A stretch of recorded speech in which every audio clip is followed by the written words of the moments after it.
Hey guys. This is a short one. This is what if Naruto have the 6 eyes. Naruto Uzumaki, the boy who wielded the rarest Dojutsu in the world. Never before seen, the 6 eyes were a total mystery, their origins and abilities unknown to all but Naruto. Many believe he gained them from a demon, that he was cursed. Well, they would all learn eventually, that in a world governed by strength, Uzumaki Naruto was destined to succeed. He was the strongest. Hit like and subscribe if you like this one, and also please check the author in the description. Let's start.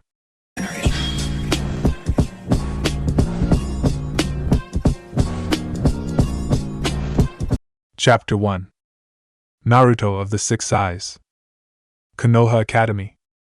Today the academy would finally end. It was the last day before graduation. Well, assuming that you passed, that is. But the young blonde boy definitely wasn't going to fail. He's the strongest after all. Uzumaki Naruto was that boy in question. The 12-year-old had yellowish blonde hair that fell freely down with an undercut style, allowing the fringe to just reach to his eyes. He wore a standard set of clothes with seemingly black cargo pants that had a blue tint to them, tied at his shins with tape, and standard shinobi sandals. His shirt was also a standard blue long sleeve, pulled up and tied at his mid-wrist, with a red spiral on each shoulder and the middle of his upper back. As well as a few pouches tied to his waist, he stood at an impressive height of 5 feet 1 inch and with a good athletic build. Okay boy, show the unison sign. A chunin with a spiky ponytail and scar across his nose spoke to Naruto and his opponent-to-be. Uchiha Sasuke had it tough, Naruto thought. He was a talented child, there's no doubt about that, but he had been both outmatched and spat on during his life. He had lost his family when his elder brother supposedly went mad and slaughtered them all to test his capabilities, leaving only Sasuke alive. He claimed that Sasuke was nothing. Unlike Itachi, who had been born to be great with almost unrivaled talent, he was barely better than average and was so entirely unfulfilling that he wasn't even worth killing.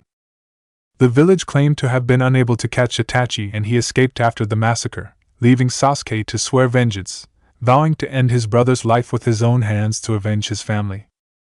Naruto doubted some of that, though in fairness he also thought that the top people in the village, being the elders, clan heads, and even the Hokage, were cowards, so maybe he was a little biased. Naruto's distaste for such people aside, Sasuke's survival felt weird. In any case, Naruto thought highly of Sasuke. His potential was great, he could literally see it after all, but his will and spirit, clouded with rage and hate they may be, were still unmatched.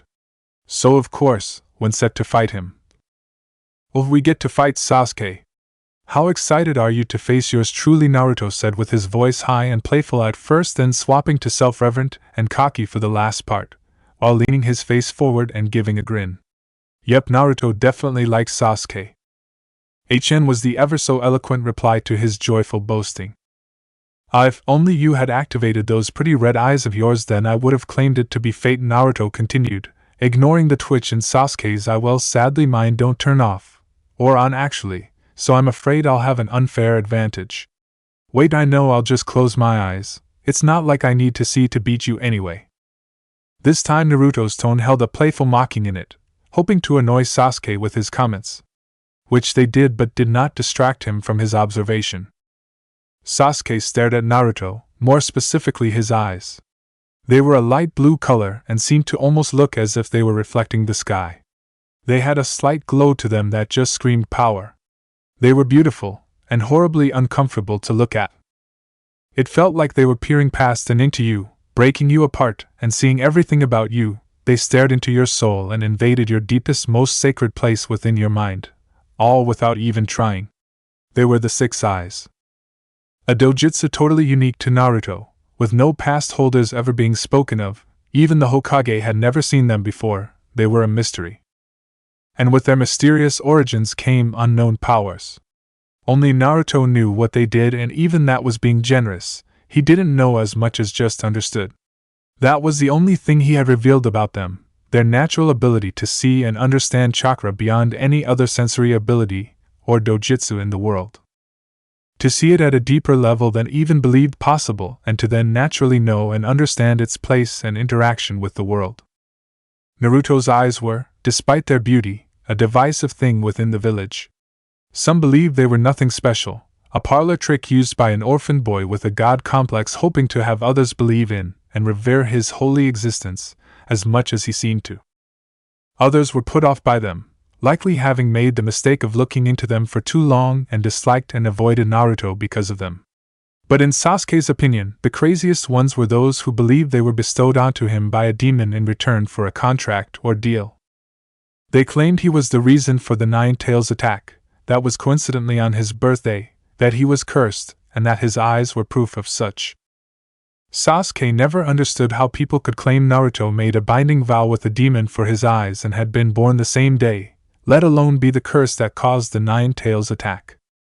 Surely, they recognized the idiocy in claiming a newborn not only had the intelligence to converse with the demon and enter into a two-way deal in exchange for fancy eyes while giving something away, but also that while doing so inadvertently caused the king of the Biju to attack, leaving him with his cursed eyes as proof of his treachery to his people.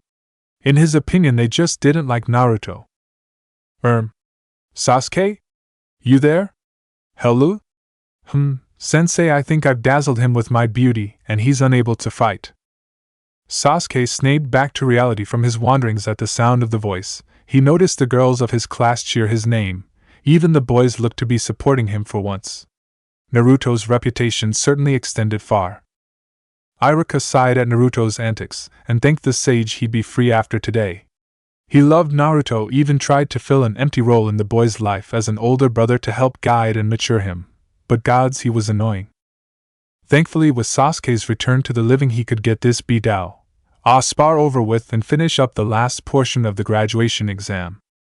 The written and ninjutsu tests had gone well. Most of his pupils seemed to have done well enough when he took a quick glance at their answers, and of course he had judged them on their ninjutsu proficiency personally, so he knew how they performed in that section. Now the last of the taijutsu exams was to take place between his two top students. Not that it truly mattered, seeing as both boys had already made it mathematically impossible to fail when considering the scores they achieved overall. Are both of you ready? After receiving a nod from Sasuke and a lazy hand wave from Naruto, who seems to have gone from excited and bubbly to bored and lethargic enough to pass for another of his students, Iruka began the spar. Then begin. Naruto stood with his eyes closed, hands in his pockets, and awaited the attack he knew would come after all his boasting. As he suspected, Sasuke rushed towards him, hoping to take the advantage through gathering momentum. Ducking under the sweeping right hook that came, Naruto spun around, now having swapped places with his adversary. Sasuke, having expected Naruto's dodge, was not caught off balance, and used his momentum to lift his back left leg and go for a high kick whilst allowing it to turn him toward his opponent.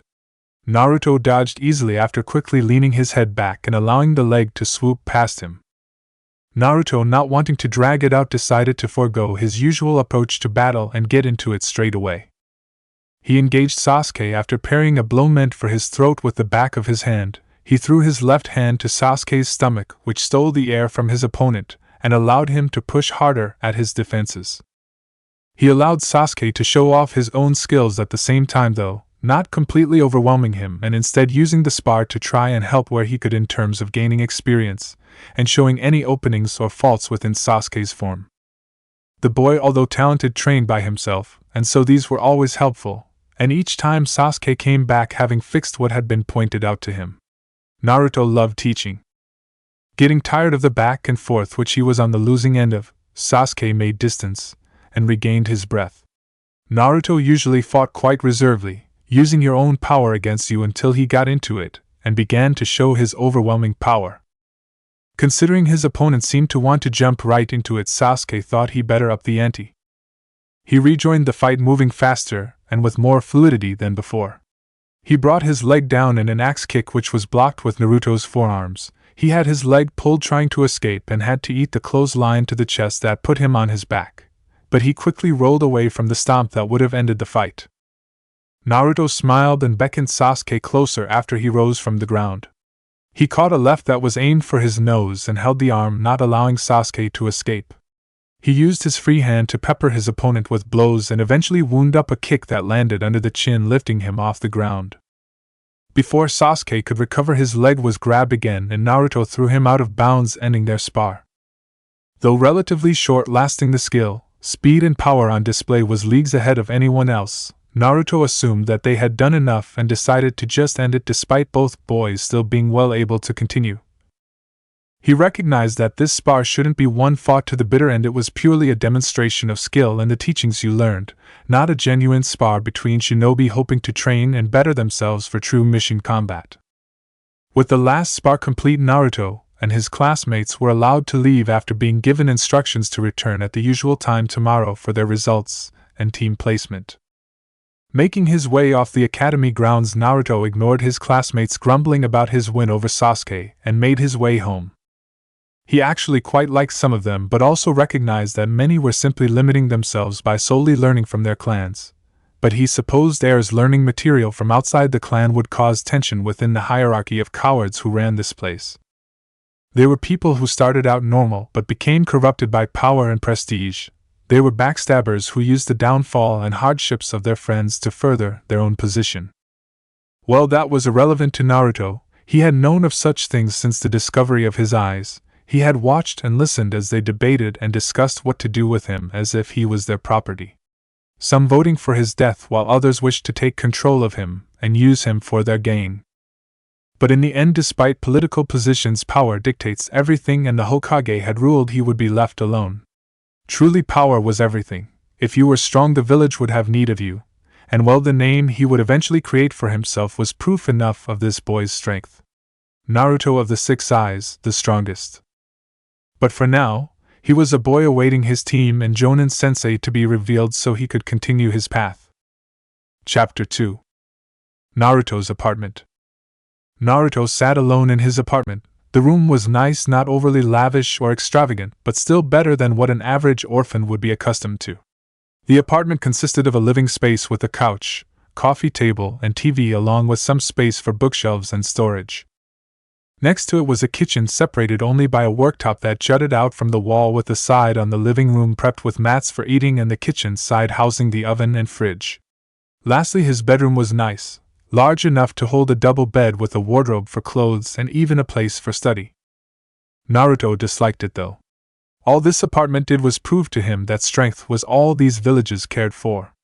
He was strong and so he was treated well. Those other orphans who were weak, well, they certainly weren't enjoying such luxuries. Those in power are always afraid to lose it, to become normal again. They paved the way for those who were strong to trust, respect and love them by ensuring they were treated to the best the village had to offer, all to allow them to remain in the positions they held, to desperately hold on to their power, but they were always afraid. Have too much power, and they would inevitably fear it. But there was nothing he could do. He was supremely talented, likely the most so ever, but he was young. People like the Hokage could best him easily as of now simply by way of pure overwhelming force. That would change in time. He would likely become the strongest, but there was still much to learn about his power, but more importantly about chakra. Naruto knew that understanding chakra, both his own and the world's at a deeper level, would allow him to use and manipulate his abilities to a degree he couldn't even fathom. And he would learn that from his Jonin sensei. The Jonin force are the elite of the village, the poster children of Konoha. Very few make it to the Jonin rank when you consider the vast amount of people who become shinobi. To be a Jonin means to have had absolute faith placed in your abilities, the belief that if you are there, whatever task is at hand will be completed with utmost efficiency. Naruto knew that his sensei would likely be of an even higher caliber. He and Sasuke were likely to be considered VIPs within the village, and so would receive a higher tier of instructor to both teach them properly but also ensure their safety. Naruto opened his eyes for the first time since closing them against Sasuke. He almost wanted to flinch as all the excess information he had been blocking was allowed to enter his brain. But he ignored the temptation and focused on the visible chakra flowing around him. He watched as his own flowed like a raging river within his tenketsu, unbelievably powerful and yet flowing along the path he dictated. He looked more intently, almost as if his eyes were zooming in. He peered deeper into his inner power and allowed his eyes to analyze and break it down for him. Yes. He could tell this was the way to better himself and his natural abilities. Understanding of his own chakra, experiencing the core of all his strength firsthand. Konoha Academy. Naruto returned to the academy the next day as had been instructed and sat down. He was just on time and so ignored Irika-sensei's glare and reprimand. Okay, maybe he was a little late, but it's not that bad. Naruto, you're 15 minutes late. Any longer, and I'd have released the results and teams before you even arrived. Okay, maybe it was a little bad. Sensei, I promise it's not my fault. The girls just wouldn't leave me alone on my way here. They kept shouting, "Come back, you're so pretty," and "have my babies," so I had to warp here. Naruto spoke with a completely straight face. Irika just looked at him with a dumb expression, really showing how he felt about that obvious lie. Gods, he hoped Naruto was lying. Wait, warp?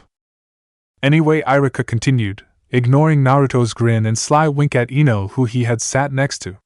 First, I want to congratulate all of you on your performances. A majority of you here have achieved a passing grade. Those who have not, don't worry, there are many more opportunities to advance. Whether you continue to study an extra year here or even try your hand at an apprenticeship under a chunin to earn a field promotion doing tasks here within the village. I'll begin handing out your results and allow you a 15-minute break outside while we prepare in here. If you passed, I'd like you to return to the room after that time. If not, you're free to head home and we'll discuss how to move forwards tomorrow. As Naruto was handed his form showing a clear and easy pass, he allowed himself a little fun and celebration. Looking up from his sheet to a corner of the room, he could easily see the chakra that was hovering around. He assumed it to be some kind of spy jutsu based on the chakra and so gave a cheeky smile and waved to it before discreetly hitting it with an unseen repulsive force. Hokage's office. The Hokage, Sarutobi Hiruzen, was sitting behind his desk, which was littered with pictures of students. He was decorated in his full attire befitting the leader of the village, with a white and red hat displaying his position as the fire shadow to all. In front of him stood his Jonin senseis to be. These would be the people that would fan the flames of the will of fire and support the young leaves who would eventually take his and their place in protecting the great tree. They were currently watching as the Chunin sensei Irika began handing out the results to his students. So, any questions or complaints? The elder Kage rasped out. Hokage-sama, if I may? A young brunette with dazzling red eyes made herself known. After receiving his blessing, she spoke. Why focus so much on the Uzumaki? I understand his talent certainly, but he is of no clan or noteworthy background. His early talent will surely be overshadowed when the clan heirs mature and grow. She held nothing against him personally. She was sure it's tough to grow in such an environment and remain okay. It's totally understandable he would delude even himself in his attempt to feel important in such a wide village. But she couldn't see why he would be placed in such a way as to ensure his safety and progression to the same extent as the Uchiha heir. Many seemed to agree with the points raised, some likely for even less altruistic reasons than the first, but it still ached Hiruzen's old heart to hear people speak of Naruto in such a way. He was not as close to the boy as he would have wished. Naruto's seeming resentment of him started after the council meeting when his eyes had first been discovered to be abnormal. Naruto was smart even then. He had watched the child listen in and discover how the rulers and nobles of this village discussed ways to kill or manipulate him, in fear of the power or curse he may carry. He watched as Naruto formed a steadfast belief that they were cowards who shouted to kill a child but would not dare do it themselves, then when his presence was known laced their voices with honey attempting to sway him. Naruto is placed where he is because I believe Kakashi is the best suited to teach him. There are many among you who believe Naruto's eyes to be some kind of ruse, but I assure you as far as we can tell they do have some chakra properties and abilities to them. Many around still appeared skeptical but would never openly defy their Kage. The room all looked into the orb on the Hokage's desk, allowing a view of the classroom and focused on one boy in particular. But Hokage-sama, surely. The words died in her throat as they watched Naruto look at them before giving a smile and wave, clearly showing he was aware of their presence watching him, and the feed went dark. Ha ha. Asterisk cough cough asterisk. Well, hopefully that display allows us to move on from this topic. Yes. Hiruzen gave a chuckle at the display. That boy and his ego would surely bring him much pain and amusement in the times to come. The room seemed to grumble in agreement to the Hokage's words, but Kakashi remained focused on his new charge. He had been given a team that broke the usual pattern of placements outside of direct requests, instead of his team being made up of the best male and female student along with the lowest scorer. He had been allotted a team with the top 3 in the class. He wasn't surprised to have been given care of Sasuke. He was the only one left who wielded the boy's bloodline to teach him. His female student looked impressive on paper, but Kakashi knew to look underneath here. He saw the girls as she truly was, and despite her promise in a few of the more delicate fields, he wasn't impressed. No, he assumed he was given charge of Haruno Sakura in an attempt to steer her in the right direction mentally. His last student, though, was his current focus, Uzumaki Naruto. His sensei would surely be proud of his boy, though maybe he'd be forgiven if he beat some humility into the child, he thought with a gentle smile hidden beneath his mask. Academy. Having returned from their break, the students who had passed were once more sat within the classroom. They had walked in to find Irika standing ready to tell them the news that would determine their lives for years to come. Once more, I want to say how proud I am of this class. I know you will become fantastic shinobi. Who knows, we may have a future Hokage graduating with us today. Irika spoke with a genuine voice, truly showing how much he cared for these kids he taught. Okay, moving on to our team selections. He began to announce each team of 3, and the sensei they had been allocated. Okay, in Team 7 is Uchiha Sasuke, Haruno Sakura and Uzumaki Naruto. Your Jonin sensei is Hatake Kakashi. The newly announced team looked among each other, and had varied reactions between them. Yes. Nuh! Were the simultaneous shouts from Sakura and Ino. Each girl having wanted to be placed with the object of their shared affection, Sasuke. True love prevails. Piggy ahahaha. Sakura was beyond happy to be with Sasuke. Naruto's place in the team was entirely irrelevant to her. Ino grumbled even further when she heard her placement with Choji and Shikamaru. She was even a little disappointed not to be placed with her fellow blonde. Naruto was at least fun and entertaining, unlike Fatty and Lazy, as she had so nicely named her 2 childhood friends. Sasuke bore a small grin for a second at being placed with his rival and friend, not that he'd admit such a thing to anyone. He was happy to be placed with someone he could continue to push himself against, someone he learned from, and even someone whom he thought understood him a little. Sakura being on the team was a non-factor. He would ignore her as he always had. Well, try to anyway. In smaller numbers he'd likely have to interact with her sometimes. I hope this Kakashi is powerful. I need to know more. I need to be better. Naruto was slightly more animated than his broody teammate, but less so than his other seriously loud one. Well, I'll just have to make friends with our sensei. Wouldn't want to disturb the lovebirds and be stuck third-wheeling, Naruto said to himself aloud and gave a sigh as he rested his head on his palm. He stuck his tongue out at Ino, who had peeked over at him when she heard lovebirds. She quickly spun around after giving him the finger, which he laughed at. 3 hours later, and the once bustling classroom was empty, everyone having left with their new sensei to begin their new lives as shinobi of Konoha. Well, almost everyone. Team 7 remained sat in their seats awaiting the arrival of this Kakashi guy who would be their sensei. Argek! What is taking him so long? This is ridiculous. Sakura was not happy. She had begun the wait, overjoyed at being placed with her beloved. She had fallen into fantasy after fantasy revolving around her dark prince. Yet when she had mustered up the courage to ask him out after waiting an hour, she was met with a reply from an extremely annoyed Sasuke. She had been shot down. All because this Kakashi was late, and it was annoying Sasuke. She would never forgive him. Sorry about the wait, guys. A black cat crossed my path and I had to take the long way round before I accidentally ran into an old lady crossing the road, so I helped her to her home. A new figure spoke standing in the doorway. He was tall with gray hair spiked up to one side and most of his face covered by both a mask and headband slanted down to cover his left eye. But Sakura was so put off by the ridiculous excuse she didn't even realize who this man was until he introduced himself. I'm Kakashi, meet me upstairs on the roof so we can catch up. And with that he disappeared.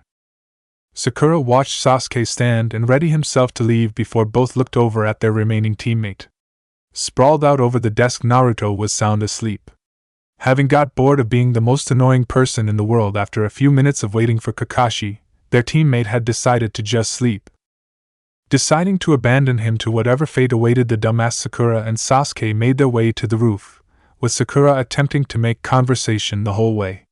When they arrived, Sakura was surprised to see Naruto sitting on a step in front of the gray-haired guy, once again resting his eyes if his posture was anything to go by. What? How? How did he get here? Sakura asked, looking from Naruto to Sasuke, then their new sensei, attempting to piece together how the boy she had just seen asleep downstairs was apparently already here. Well, he appeared just after I did. If I didn't know any better, I'd assume he was pretending to sleep and teleported up here or something. Sakura thought that was ridiculous. Naruto may be talented, even she could admit that, but he was still an idiot and defiantly wasn't capable of that. She and Sasuke approached the step their fellow student had taken purchase on and sat with him awaiting their sensei's instruction. Kakashi had a long look at the children before him. They each would have their difficulties in teaching them. Sasuke was a complex boy who needed both a firm hand to keep his ego and desire in line, but also a comforting one who could bring down the walls he'd constructed after the massacre and help bring him back into truly living again, rather than single-mindedly pursuing power to kill his only remaining family. Sakura was, for lack of a better term, a fangirl. She had talent, she was smart, not fight smart but book smart, that would lend itself well to areas of study like medicine or even seals to an extent. Her small reserves of chakra also meant that she naturally had great control over it. He could build up her reserves to a respectable level while never forcing her to lose control. But the issue was she would never survive nor choose to partake in such tiresome and unflattering training. She was solely interested in Sasuke and would be happy to remain as she was and watch him grow and protect her. Naruto was likely the hardest, though. He was the most talented person Kakashi had ever seen, and the only reason he hadn't bested his, Minato, or Itachi's record for early graduation was that it had been prohibited, for fear of both losing the power he offered the village and losing their control of his power as he grew beyond them. If the way Naruto arrived in front of him was any indication, then the boy had more to show than he had been letting on in the academy, which made sense. He was powerful enough to dominate all his year just by throwing around punches. There was no need to seriously go at it and risk injuring someone. But teaching someone like Naruto posed its own issues. What do you try show him? It's likely that he would want to focus on whatever benefit his eyes give him in combat, and any abilities or techniques they bestow onto him, but with Naruto being so secretive of them and withholding information beyond what he assumed was a passive ability to see chakra, Kakashi could hardly help in that field. Anyway, the kids were looking at him like some kind of crazy person now after he just stared at them without speaking, so it's time to get this new chapter in their lives started. Yo, I'm Hatake Kakashi, I'll be your Jonin sensei. Well, assuming you pass, that is. Kakashi spoke with an eye smile that didn't comfort his students at all. Pass? All three thought while looking at the man who claimed to be their teacher. Oh yeah, Kakashi would enjoy this. Chapter 3. Academy Roof. Well, we can leave that for a little bit later. How about we talk a little first, give some introductions? I know you all know each other, at least partially, but sharing some more details would help make us a more well-refined team. Kakashi spoke up, diverting the conversation the way he wanted it to go before he dropped the bomb. He looked over his three new students, well, possible students at least. He didn't have much hope for them, not due to their skills or prowess in the shinobi arts, but from their personalities. He watched how they moved around one another, how they looked at the others, and decidedly did not like it. There was nothing too major, no active disdain that could have been present considering children and their tendencies to be jealous and cruel. Sasuke appeared annoyed with Sakura's presence. No, that's not quite right. He was annoyed by her closeness to him and constantly open-mouthed, it seemed. From the eye rolls and general closed-off posture, he wasn't interested in conversing with his chattier teammate. Though from the few looks he cast over at Naruto, Kakashi was a little surprised but happy to see some admiration but rivalry burning in them. A good rival always pushes you to be better, but it should never develop as much as to sour your actual relationship with them. He concluded Sasuke was not as lost a cause as he had presumed he might be when it came to possible teamwork and fluidity in this group. Sakura was, as he had previously observed, talking Sasuke's ear off. She was scooted up right next to him and looked to have hearts in her eyes. She either didn't notice or didn't care that Sasuke was annoyed at her, which wasn't good. If she didn't care about his thoughts but continued to bother him, it didn't bode well for their future teamwork. The same being applied if she was too wound up in her talking to notice the person she was talking to was visibly frustrated by it. She had not once looked over to Naruto since sitting down, and was a fair distance from him as well. She couldn't continue to ignore the presence of one of her teammates if this team were to pass his test. Though she didn't seem to hold any ill will to Naruto, perhaps other than his continual victories over Sasuke, but that was just petty and something she could easily get over. Kakashi hoped she could turn on her teamwork when in the field. She had some potential for a medic, and he would love to have a skilled one alongside him and his team. Lastly, he peeked over at Naruto. He wanted to sweat drop at the boy before him. He was lounged back leaning on his elbows with his legs extended in front of him. He had his eyes closed again. Perhaps they are sensitive, Kakashi mused. Sakura seemed to believe he was asleep, but he defiantly was not. He didn't even seem to be trying to act asleep as he kept sighing and looking over at his teammates, as if to suggest he was annoyed at something, perhaps at Kakashi for stalling to build up tension and analyze them. Kakashi couldn't gauge much of value from his posture other than he was totally relaxed and confident. He appeared to dislike wasting time and waiting for others, which wasn't necessarily a terrible trait, as long as it didn't translate to his patience in dealing with shinobi activities like watching a target or dealing with clients. But it certainly wouldn't bode well for the boy if he passes with Kakashi as his sensei. He figured he'd need to observe Naruto in a different setting to get a better idea of him. So we'll just start with basic introductions, your name, a bit about you, a dream or goal, anything like that. He first pointed at Sasuke to get them started. My name is Uchiha Sasuke. I train to ensure I'm strong enough, stronger than anyone else so that I can achieve my dream. No. It's not a dream but a promise I made. I will kill someone and avenge my clan. I will ensure my clan rises to prosperity again after I've reclaimed its honor. Sasuke spoke darkly, his hands clasped, and face partially hidden behind them. He appeared to have gotten himself worked up during his speech, with his previous irritated expression having gave way to his focused but burning rage that came through in a glare. That left a bit of an impression on the team, having dimmed the mood a little. Sakura looked shocked at him before calming herself, but still decided to give him some space to avoid being on the receiving end of his anger. Or perhaps it was out of a bit of respect she had for the pain Sasuke must have gone through. Kakashi wasn't surprised at the goal, or rather promise Sasuke had made to himself. It would make him a little bit hard to steer. Anyone who could direct Sasuke's hate or manipulate it could cause some damage, so he'd need to help the kid out a little. Naruto hadn't changed at all, likely having already known or suspected like Kakashi. Well, that's certainly a lofty goal, Kakashi spoke to ease the tension Sasuke had built a little bit before moving on. Right, what about you then, Pink One? Pink One? Cha. Anyway, my name is Haruno Sakura. She peeked over to Sasuke and blushed at him before continuing. I enjoy looking after my hair and reading. My dream is to. She once again trailed off, this time not even finishing the thought or attempting to hide her squeal as she seen Sasuke. Kakashi had already understood Sakura, so nothing was really gained from her introduction. He only reconfirmed he would need to work hard with her. How interesting. Anyway, now you blondie. Kakashi sounded so utterly unenthusiastic at Sakura's introduction she actually felt a little embarrassed. This is seriously boring. I already knew Sasuke had anger issues and Sakura was a creepy stalker, and they already know that I'm incredible. Naruto spoke still without even looking up from his relaxed position. He earned a shout and annoyed grunt in response of his characterizations of his teammates and himself. So, what's the actual point of this eye patch? My, quite the detective. Kakashi decided to get to it. Well, I'm Hatake Kakashi. I don't do much, at least not something I'd be allowed to talk to you about, and I suppose I have some goals. But Naruto's right, the point of this was to warm you up for the shock to come. You aren't technically shinobi yet. Kakashi revealed after a little wait to build suspense. He enjoyed the shock and surprise from his charges. Even Naruto peeked one of his eyes open to pay closer attention at the announcement. What do you mean? We passed the tests, right? Sakura was clearly feeling the pressure mounting up again. The possibility she would need more than just her knowledge she could rely on for the academy test surely worried her.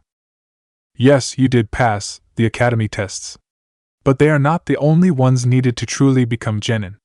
Your chosen jonin instructor also gives his potential students a test to ensure they are people they want to train, or that the kids are truly ready. You can either be failed outright and all return to the academy if the jonin deems it necessary, Or maybe only one does. Kakashi looked over his genin, for once appearing to them as a serious figure. He was slowly mounting pressure. Kakashi's test would revolve around teamwork. He would never train people who would abandon a comrade. If his teachings lead to such, he would have disgraced himself and everyone he had cared for and lost. So, he was trying to create tension within the group, while also dropping a few hints at his criteria, namely the introductions Naruto had so brazenly disregarded, instead looking for something deeper with Kakashi. They were designed to breed a feeling of camaraderie and set them up to ignore his orders to abandon someone when the test would begin. But without that feeling amongst them, the pressure would build and they would lose their ability to analyze the scenario effectively. Even the most obvious lie or bluff could fool someone who's panicked and stressed. So, with all that said, join me at Training Ground 7 tomorrow at 9 a.m. And a word of advice, don't eat breakfast tomorrow, you'll only throw it up after what I put you through. With his last piece of misdirection laid out, Kakashi vanished in a poof of smoke. Silence reigned over the rooftop as the three remaining mulled over their potential sensei's words. This might actually be quite interesting. I wonder what he'll have us do to prove ourselves worthy of his time. How frustrating. I was hoping we could jump right into the exciting things. Naruto spoke up, breaking the silence. He's quite the manipulator, but to what end? What does he want us to do? He muttered so only he could hear his words, truly questioning what his sensei hoped for him to achieve with the maze of suggestions and traps he had laid out. I'll see you guys tomorrow. I want to take a nap, today's been boring. With that, Uzumaki Naruto also made his exit, leaving only a sharp gust of wind behind as if he was pulled away by some invisible force. Training Ground 7/12 p.m. the next day.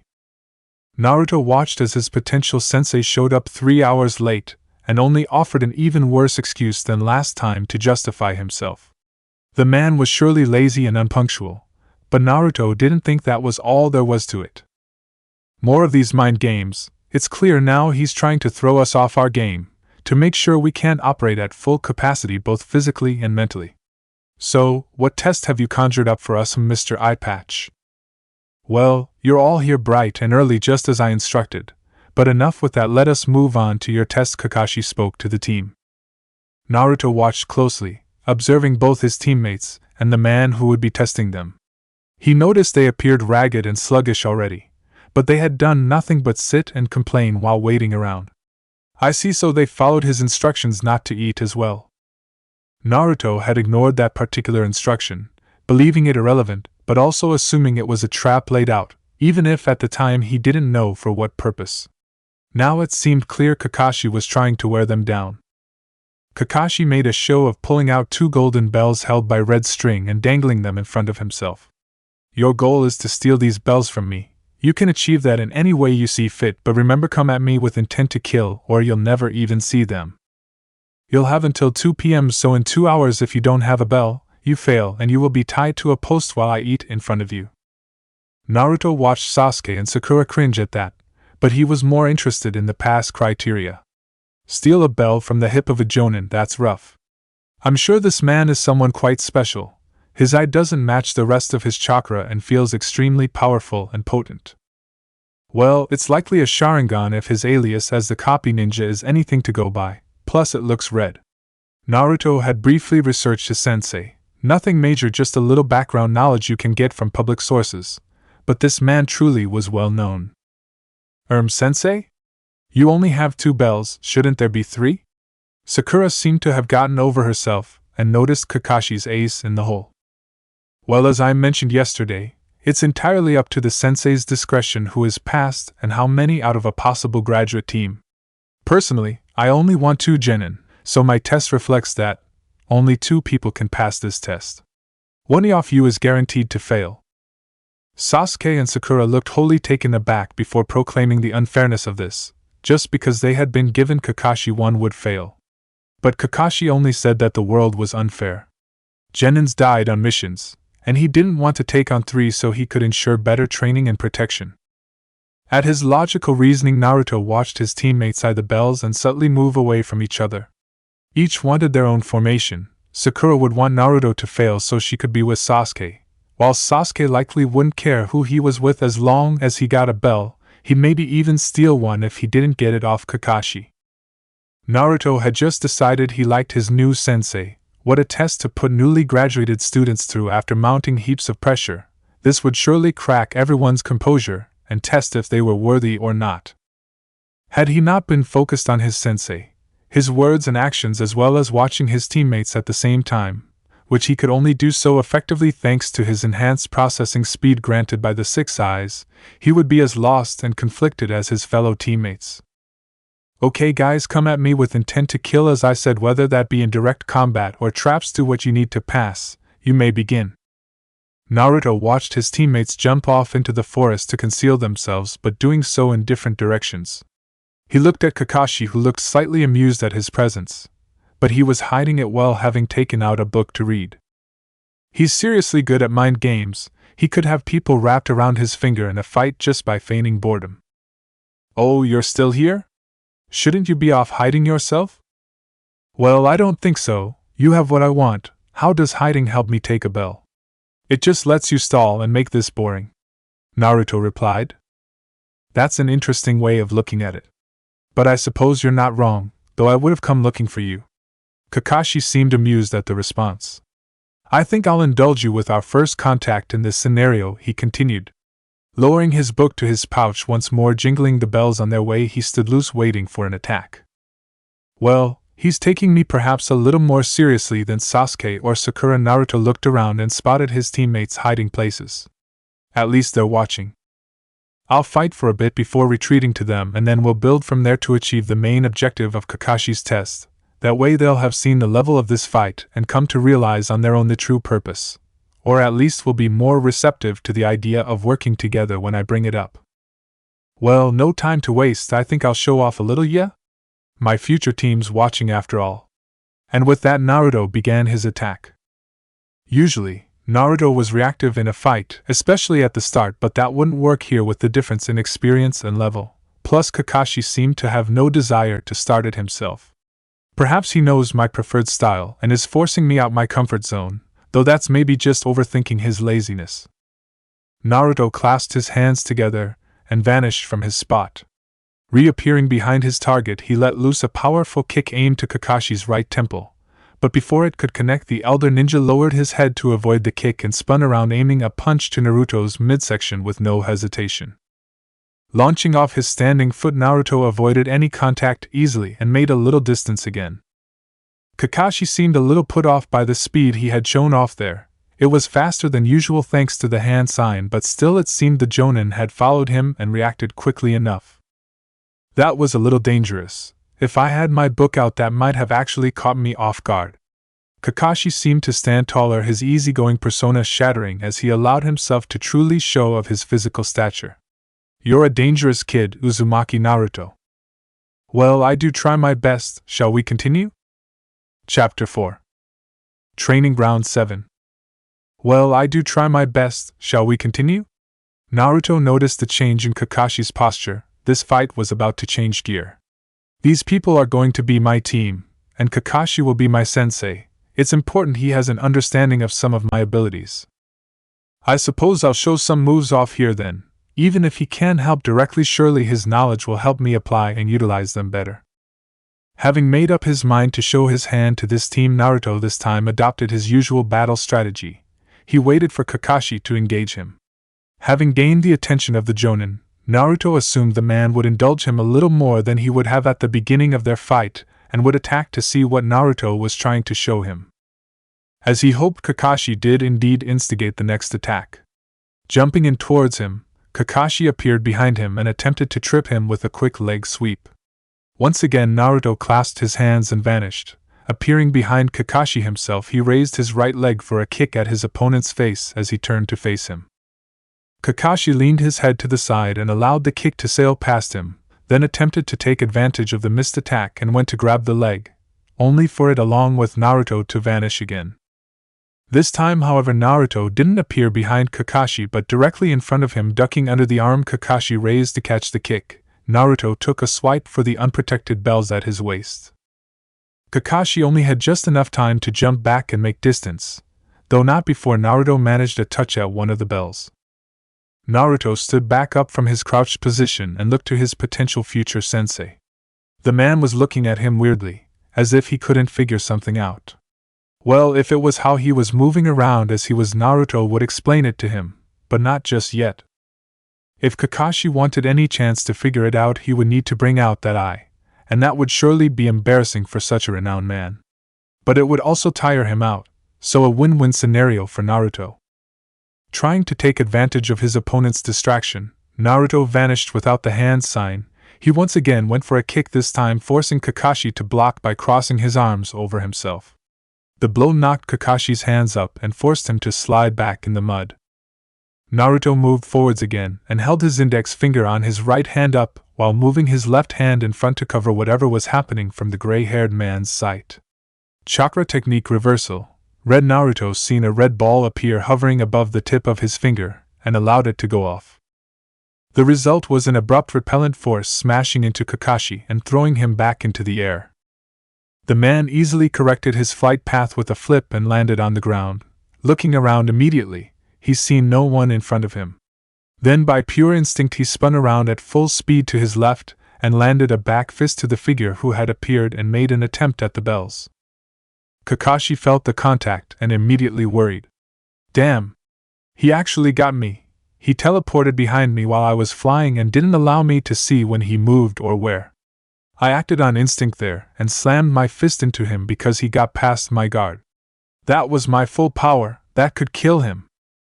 Kakashi fully turned around hoping his student was okay, but it was likely he would be out cold, or worse. Only to see him completely fine. The boy had moved away, clearly surprised at the amount of force he had encountered on that attempt, but he was completely unharmed.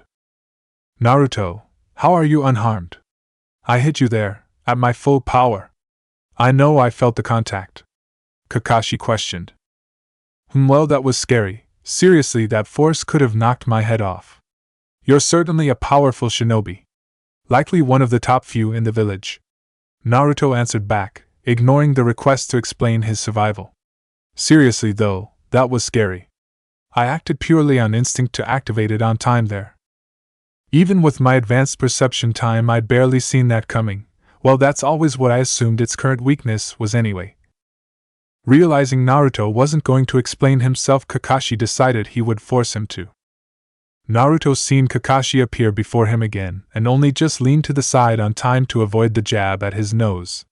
Kakashi continued to throw punches and kicks, and the blonde was struggling to keep up now as Kakashi upped his pace and power with each time Naruto dodged or blocked a shot.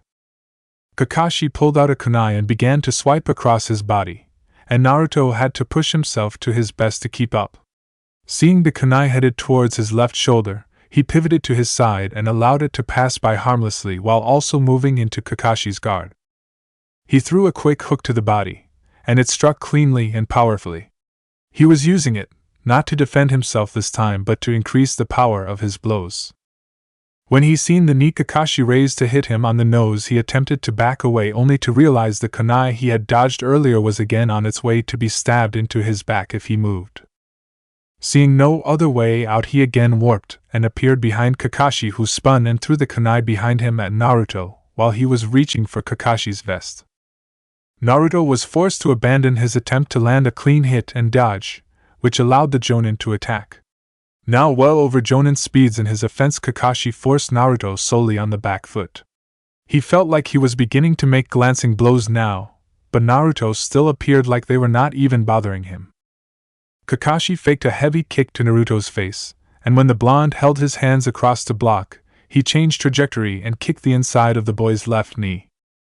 Realizing his mistake faster than would be possible without his eyes, Naruto raised his leg just in time to lift it over the kick, and then using Kakashi's precarious position to his advantage, he spun, keeping his foot raised, and only extended it out, landing a heavy blow backed up by an accompanying unseen force to the Jonin's side.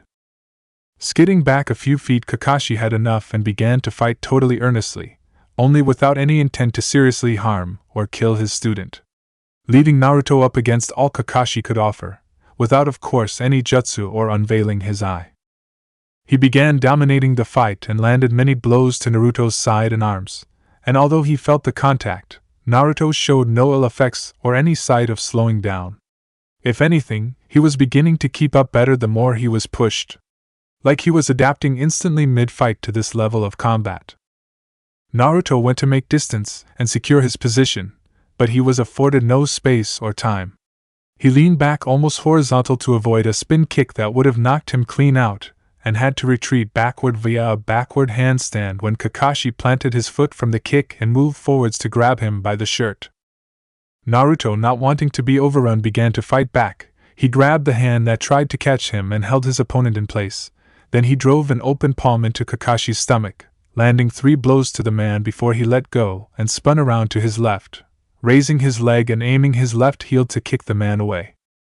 But Kakashi was far from incapacitated, though the blows hurt and appeared to be laced with some unseen force to apply extra impact. This man was not one of the best in reputation alone. He easily avoided the heel flying for his chest by landing on the ground and simply focusing on moving at his full speed.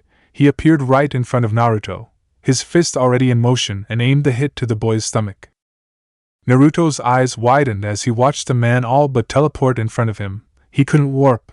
The technique wouldn't take effect fast enough due to his oversight in thinking he had actually hurt this man.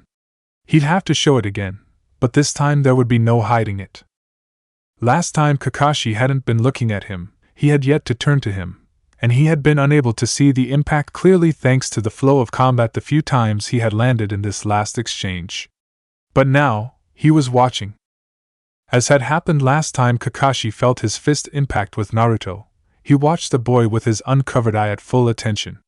He had briefly considered revealing the other one, but for one thing that would be embarrassing, he didn't even unveil that for some weaker jonin. To do it against a genin, or rather potential genin, would be ridiculous. But it would also force him to explain himself to another person here, and he had no desire for that if he might not even pass this team. The boy in front of him stood still, even after the punch connected. He looked up into Kakashi's eye, then simply took a step backwards. He was fine, he showed no pain, no injury, absolutely nothing. What the hell are you made of? I hit you really hard there, and you didn't even wince. You just took that on your stomach with no repercussions? No, that's impossible. Kakashi seriously needed to figure this out. This boy's potential was ridiculous. He was actually keeping up with him at what easily amounted to Jonin level speeds. Naruto himself was beginning to move at speeds a boy his age would usually need a Sharingan to perceive. An evident ability granted by his eyes was either future sight or seriously advanced perception. Naruto was beginning to move and dodge at the same time Kakashi began to move to attack. He reacted instantly, acting almost as though he had minutes to choose the best course of action within a split second. He was able to keep up at that level and then returned fire onto him. If Kakashi wasn't as durable as he is, those hits he took to allow him a surefire attack would have actually ended this fight. Naruto sighed. He was going to explain it anyway, but he hadn't wanted Kakashi to think he had to force him to. This just made the man suspicions of what he was hiding and why he was hiding it. Well, no, not quite. You didn't actually hit me, Naruto replied. Don't be ridiculous. I felt that. I know I landed that blow. Whatever. Here, come on over. Naruto stuck his hand out and waved Kakashi over to him. Come on, I'll show you, he continued, waving his hand at the man.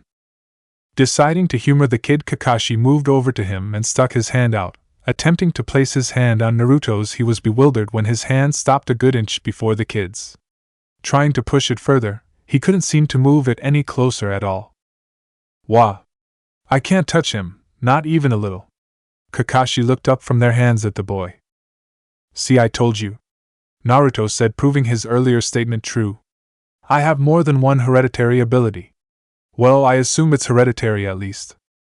This is Mukujin, limitless. It's the basis for all the more physical abilities you've seen from me. The 6 eyes, as far as I can tell, are what's needed to truly utilize it, though. None of what I've done could be used without them, at least not how I do.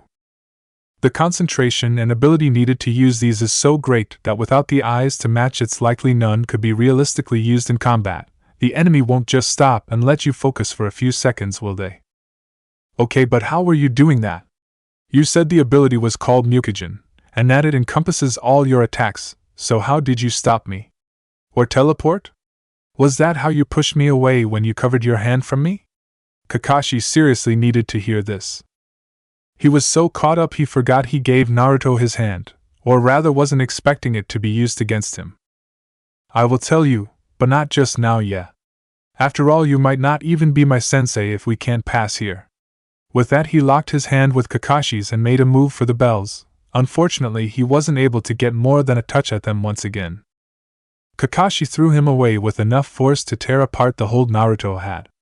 But before the fight could continue, Naruto warped away from the field and into the trees, hoping that the fight was enough to have achieved his goal.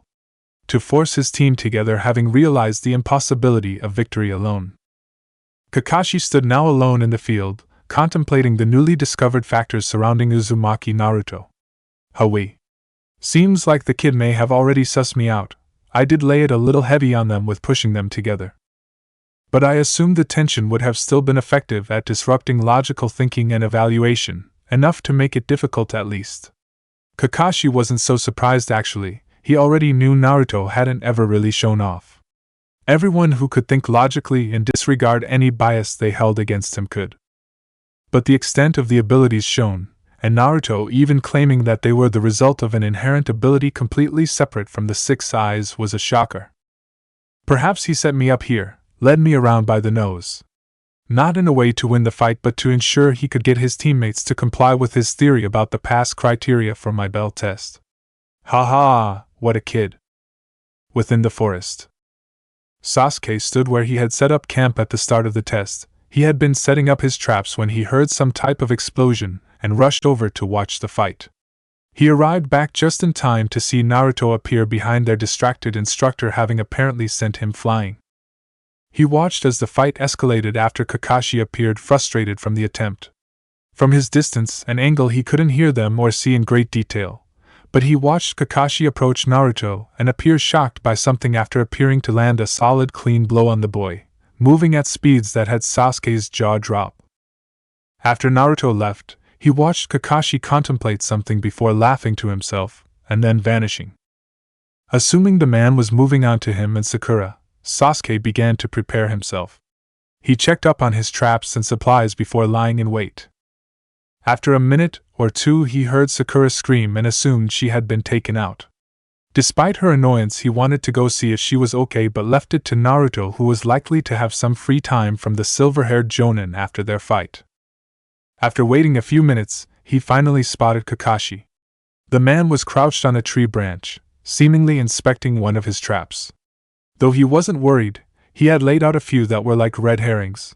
They were easy to spot and maneuver around, but doing so would lead you into the path of another far superior trap.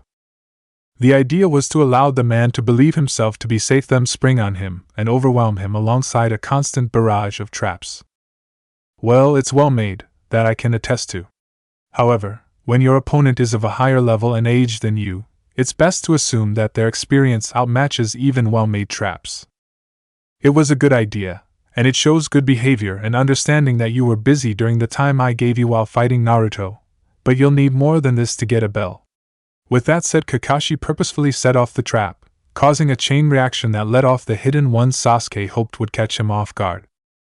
Not all was lost, he had seen this one, but others were scattered about, and this time Kakashi would be engaged in active combat rather than having time to look it over.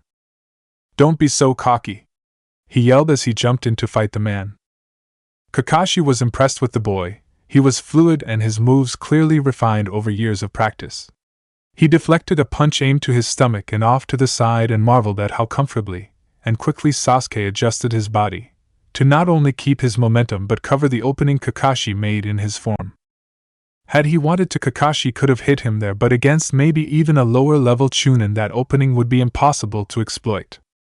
Sasuke continued his barrage. He jumped up and pushed off a branch above him to gain power as he flipped and landed an axe kick which Kakashi blocked above his head with a forearm. Still, the blow almost buckled the arm. Sasuke then pushed off the arm and spun around again, aiming a kick to the man's neck with his right leg. The Jonin caught it with his left hand and held Sasuke's ankle, but not deterred, Sasuke merely raised himself up using the leverage and tried to stomp the man's face with his left foot. Once again Kakashi caught the attack, only for Sasuke to again make another attempt. The boy brought his elbows down in a slam to the top of the Jonin's head and forced the man to flip him backwards, using his hold on both legs to do so, to throw the blow off course. Kakashi once again couldn't help but praise the ingenuity of those attacks. To maneuver himself 3 separate times to better positions while I was holding him and restricting movement is incredible. He continued to look for openings I made when blocking him and take advantage of them. Great thinking and battle sense. Unfortunately though, he's still quick to anger, he's competitive and gets frustrated when a fight's not going his way despite all the effort. As he had observed, Sasuke was getting angry, his punches and kicks losing some accuracy and finesse in exchange for wild power drawn from his frustration. Realizing he had already seen the best of Sasuke, he purposely set off a trap he had been avoiding, likely one of the reasons the child was so angry and allowed the wires to wrap him up. Jumping at the opportunity, Sasuke changed his plans and upped the ante.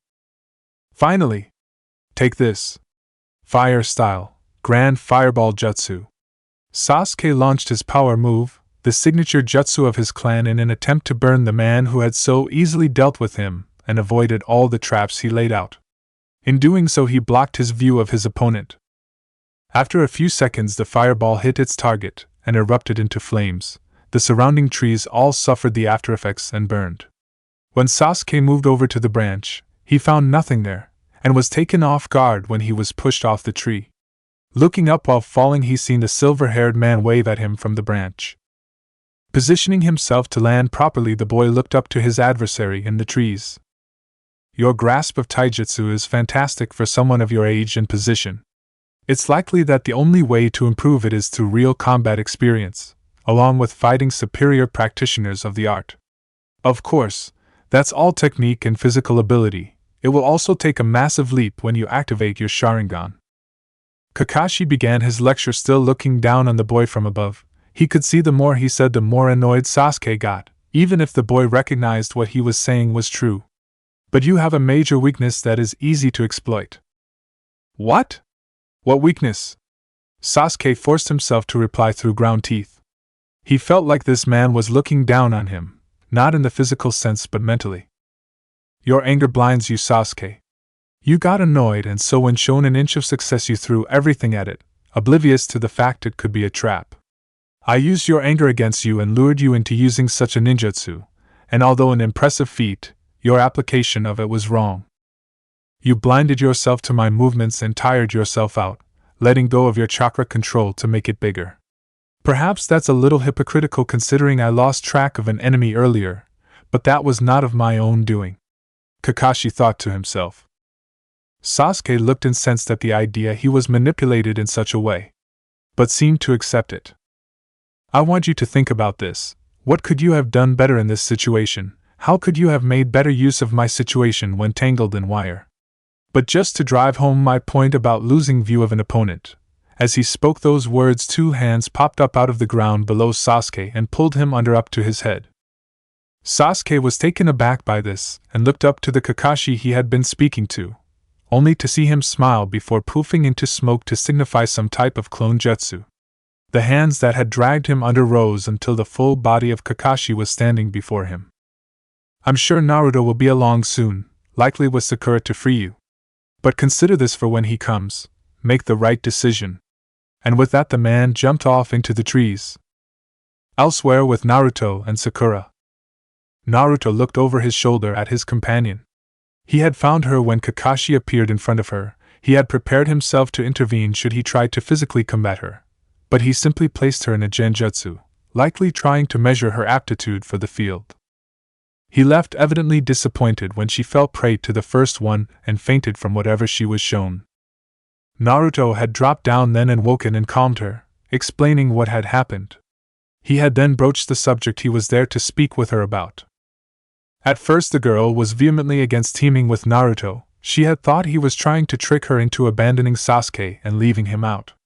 But thankfully her supposed intelligence kicked in when Naruto began to explain his theory. She was forced to consider the plausibility of his words, and to top it off, Naruto asked her what her chances were without his proposed plan. She had watched him go toe-to-toe with the man, unveiling tricks no one had seen before, moving at his peak, and he was only able to touch the bells. It made sense that Kakashi would up his level if he feared one of them might actually get a bell without meeting his true criteria to pass. That's why he tried so hard against Naruto, but lowered his level for her. He likely wouldn't let them get a bell no matter their level, until they came together, and showed him what he wanted from them. Having decided Naruto was right, she joined him as they made their way to recruit Sasuke. He was likely to be the hardest to convince. He had a bit of something to prove, and would dislike the insinuation he couldn't get a bell from the man by himself. As they were moving, Naruto watched the fight between Sasuke and Kakashi from a distance, too long for Sakura to see lest she want to rush ahead. Naruto wanted to look at Sasuke in a different combat environment, but he also thought the boy would be easier to convince if he was defeated here, so long as he wasn't in too foul a mood to listen to them. Arriving after Kakashi buried the boy to the head in the ground, Naruto considered that he might have made an error in judgment there. Sasuke looked like he wanted to strangle the life out of this silver-haired man, and his ire would likely befall them solely due to connivance and proximity. "Oh no! Sasuke-kun! Are you okay?" Sakura rushed forwards to the young Uchiha the moment she seen him. She fretted around him, panicked, and angry at Kakashi for just leaving him like this. "Well, Sakura, that's enough for now. Remember, there are things we need to do and time's running out. We likely only have 30 minutes left," Naruto called out to her, inadvertently bringing both people's attention to him. "TCH, just leave, I can get out of here on my own. I don't need you." Sasuke spoke and tried to struggle his way out, but it appeared he was well and truly stuck. "I'm afraid you do need us, and not just for this situation."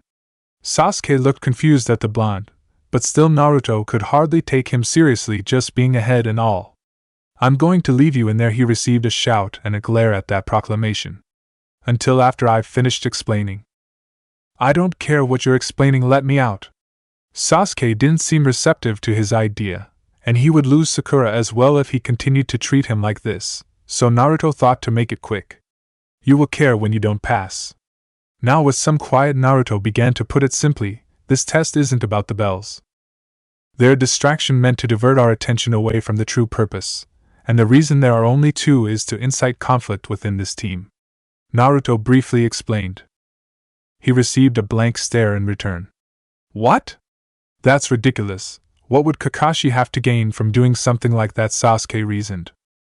"A fair point, if you believe that Kakashi is trying to pass us. I don't think he wants us to pass, especially if we don't have the qualities he wants from us. Kakashi has set this test up to separate us. He wants us to disregard his orders and mission parameters, and instead come at him as a team," Naruto reasoned. "It's impossible for us to beat him. Hatake Kakashi is legendary. He fought in the Third Great War as a jonin when he was our age. He's known around the world, and within the village is considered at the top of the shinobi elite, only behind the Hokage and Sannin. That's the person we're supposed to take a bell from? I don't think so.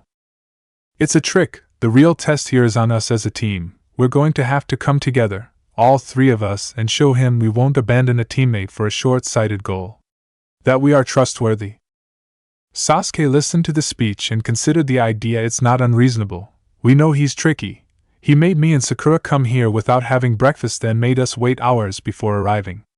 Plus, he wasn't trying as hard against me as he did Naruto. Surely, he would have let Naruto get a bell had he been solely measuring our power and skill. It's as if he's waiting for something more. Make the right decision. Is this what he meant? Did he know Naruto had figured it out and would bring this idea to me? Then the right decision is..." Center of Training Ground 7. Kakashi stood waiting for something to happen. He had known Naruto was around when he incapacitated Sakura. While a little cold, he understood the boy's logic in waiting for him. He had just fought Kakashi and knew there was nothing to gain from it. He wouldn't pass by fighting even if he managed to get a bell. Plus, he assumed that had he tried to actually hurt her, Naruto would have intervened. Well, they're running out of time. Perhaps Naruto really couldn't convince Sasuke. Even after the tip I gave him, Kakashi sighed at the thought. Poor boy, so wound up in himself and his past, he's actively holding himself back. Though after my report, it's likely Naruto will be passed anyway. Hokage-sama isn't foolish enough to disregard such potential and power, plus he has actually figured it out. Kakashi was amused to see Naruto land in front of him. He sensed the other two lying in wait, and couldn't help the genuine smile that bloomed because of it. Well, never mind, they've done it, though let's see what we'll be working with synergy-wise as a team. Naruto watched the man in front of him. He knew already that they had come together, but wanted to see it in action. Naruto understood that, and so signaled the first phase. It likely didn't matter the level of this attack, only that they had understood the test and come together. At least he hoped so. A second later, and a hail of kunai came flying from the tree-lined Sakura was within. They were all targeted at the Jonin and forced him to jump up into the air. As he did so, Sasuke appeared from his own spot. Having just finished weaving hand signs, he blew another fireball at the man, this time controlling the chakra and range better. Kakashi though substituted and allowed the summoned log to take the hit. He tried to capitalize on Sasuke's blind spot created by the technique again to surprise him, but was met with resistance from Naruto, who appeared before him, blocking his path to Sasuke's back. The Uchiha spun around and leaped over Naruto and behind Kakashi. He found a kunai thrown into the air near him from Sakura with explosive tags lit on the handle and threw it back towards the two dueling shinobi. Naruto, who knew what was coming, warped away from the blast radius, having kept Kakashi busy as long as possible, not allowing him to retreat. As the blast went off, so too did the alarms, signifying the end of their time. Well, we did our best, but we spent too much time separate to really make an attempt for the bells here. But I think that went well, the sequence I mean. It wasn't super high level, but it had all the necessary basics done right. Naruto spoke to his teammates, who seemed nervous and seriously exhausted. Having not eaten and been awake for a while, Sasuke had struggled to use that second fireball and keep it under control, and Sakura never had particularly impressive stamina. I agree 100%, Naruto. This was almost a last desperate gambit with the remaining time. But it was exactly what I wanted. Kakashi spoke up, having avoided the tag via substitution again. You three need to understand that teamwork is everything here. We protect our team and in return they protect us. But it's more than that. We are each from the same place. We each protect the will of fire passed down. This is the most important lesson I will teach you, and it's not any of the shinobi arts. Those who abandon the rules are trash. That is true, but those who abandon their friends are worse than trash. An old friend said that to me, and that is what being a shinobi of Konoha means. This is the standard. Without this, you'll never be a shinobi here. Each of the three kids looked at the man as he gave his impassioned speech. The man seemed so genuine when revealing the words of his friend to them. You could truly see who Hatake Kakashi was in that moment. As Naruto mentioned, you didn't have much time but showed basic teamwork well. In truth, you passed the moment you banded together and disregarded the false objective. Kakashi looked at each of the kids before him. Sakura, you had the worst performance. You have little physical conditioning and stamina and are easily spotted as the weakest link in your team. You made the right choice to stay in cover and support how you could from a distance, Kakashi said to the saddened girl. She knew it was true, but it still hurt. That being said, it's not something that we can allow to remain unchanged. You made do and helped how you could here, but in the future you'll be capable of more. Perhaps even as a medic, or through supplementary genjutsu. Kakashi ended off with his plans and expectations, raising the girl's head a bit. She needed to know there was ways to help and get better from here on. She just needed to work at it. Sasuke, we already spoke earlier. You did a good job adapting the fireball here, and with Naruto covering your back you were perfectly safe to utilize your ninjutsu. I'll leave what we spoke of earlier to you. It's likely that it stems from something personal. To improve it, you'll need to look inwards and explore your thoughts and feelings. Kakashi knew why he was angry. He understood it perfectly. But Sasuke needed to control it, or someone else would, and they would use it against him as he did today. For your future, we'll work on your ninjutsu arsenal, expand upon what you know and add to it, so you're not so limited in choice that you have to adapt a jutsu to fit a different circumstance. Sasuke seemed unhappy about things. He didn't have the best day but seemed to perk up at the end. The boy craved strength, and expanding his knowledge of jutsu would do just that. Naruto. Kakashi sighed and wondered what to do about the revelations regarding him. Actually, follow me and we can report together. Kakashi thought that was the best choice. It would spare him having to explain to the Hokage secondhand, though Naruto looked entirely none too pleased about it. Perhaps the boy only showed off what he did to Kakashi himself and had no desire to tell the Hokage. It wasn't strictly necessary to tell the Hokage your moves, the clans would surely riot, but if he asked you something, you normally did it. Well guys, that's all. You are now officially Genin of Konoha. Congratulations Team 7. This is our training ground. Meet me here tomorrow at 9 a.m. and we'll discuss our schedule then. With that said, Kakashi placed a hand on Naruto's shoulder and then moved them to the Hokage's office. The front door was beautifully carved wood and you certainly felt like you were walking into somewhere almost sacred. After knocking, Kakashi received a come-in from beyond the door. The voice was aged and he knew exactly who it belonged to. The most powerful man in Konoha, the Hokage. He looked to Naruto and noticed the straight face. The boy was usually so carefree and apathetic. He hoped this was the right call. Opening the door, he guided Naruto into the room where they seen it filled to the brim with jonin, all reporting their team's success or failure. The Hokage looked to him, and then Naruto, and showed a little shock before once again facing him. Well, Kakashi, you're right on time. He spoke in a voice so aged but powerful. It commanded respect even after decades of gruesome choices and actions had weighed down on him. How did your test go? Something interesting happen? He spoke to Kakashi but clearly questioning the presence of the boy he brought with him. Hokage-sama, Kakashi said with a bow, showing the legend the respect he deserved. Team 7 under Jonin Hatake Kakashi. He paused to build tension in the room. He heard Naruto sigh and almost felt the eye roll but didn't let it show on his face. After all, he was staring down the room with an intense look. Past, he revealed with a light voice and smile in his closed eye. The room was in silence. Nobody wanted to be the one to breath and have him reveal it was a joke. But he never did, just kept smiling at them. No way. Yes way, Kakashi answered. And we've got quite the story to tell, right Naruto? Now with all eyes on him, Naruto cursed his sensei. This was ridiculous. Yeah, just don't try vote to kill me this time, or I'll take it personally. Oh, Kakashi thought. Maybe this wasn't a good idea. He laughed away the awkward silence in the room. Yeah, I'm going to hate this job. Chapter 5. Hokage's Office. Naruto was not particularly happy with his sensei. The man had carried him along to the Hokage's office, but apparently forgot, or didn't care, that it was currently occupied by all the other new Jonin sensei who were lined up in front of the Hokage's desk busy giving the final results and assessments of their new genin teams. Only to then be interrupted by Kakashi arriving late, and for some reason with one of said genins in tow. It was no wonder they were all looking at him like that, although maybe they didn't like him either. His opening line might not have helped his case much there. He looked up into the eyes of a red-eyed woman, the one currently giving the report they had so rudely interrupted, given by her position a step forwards out of line towards the Hokage.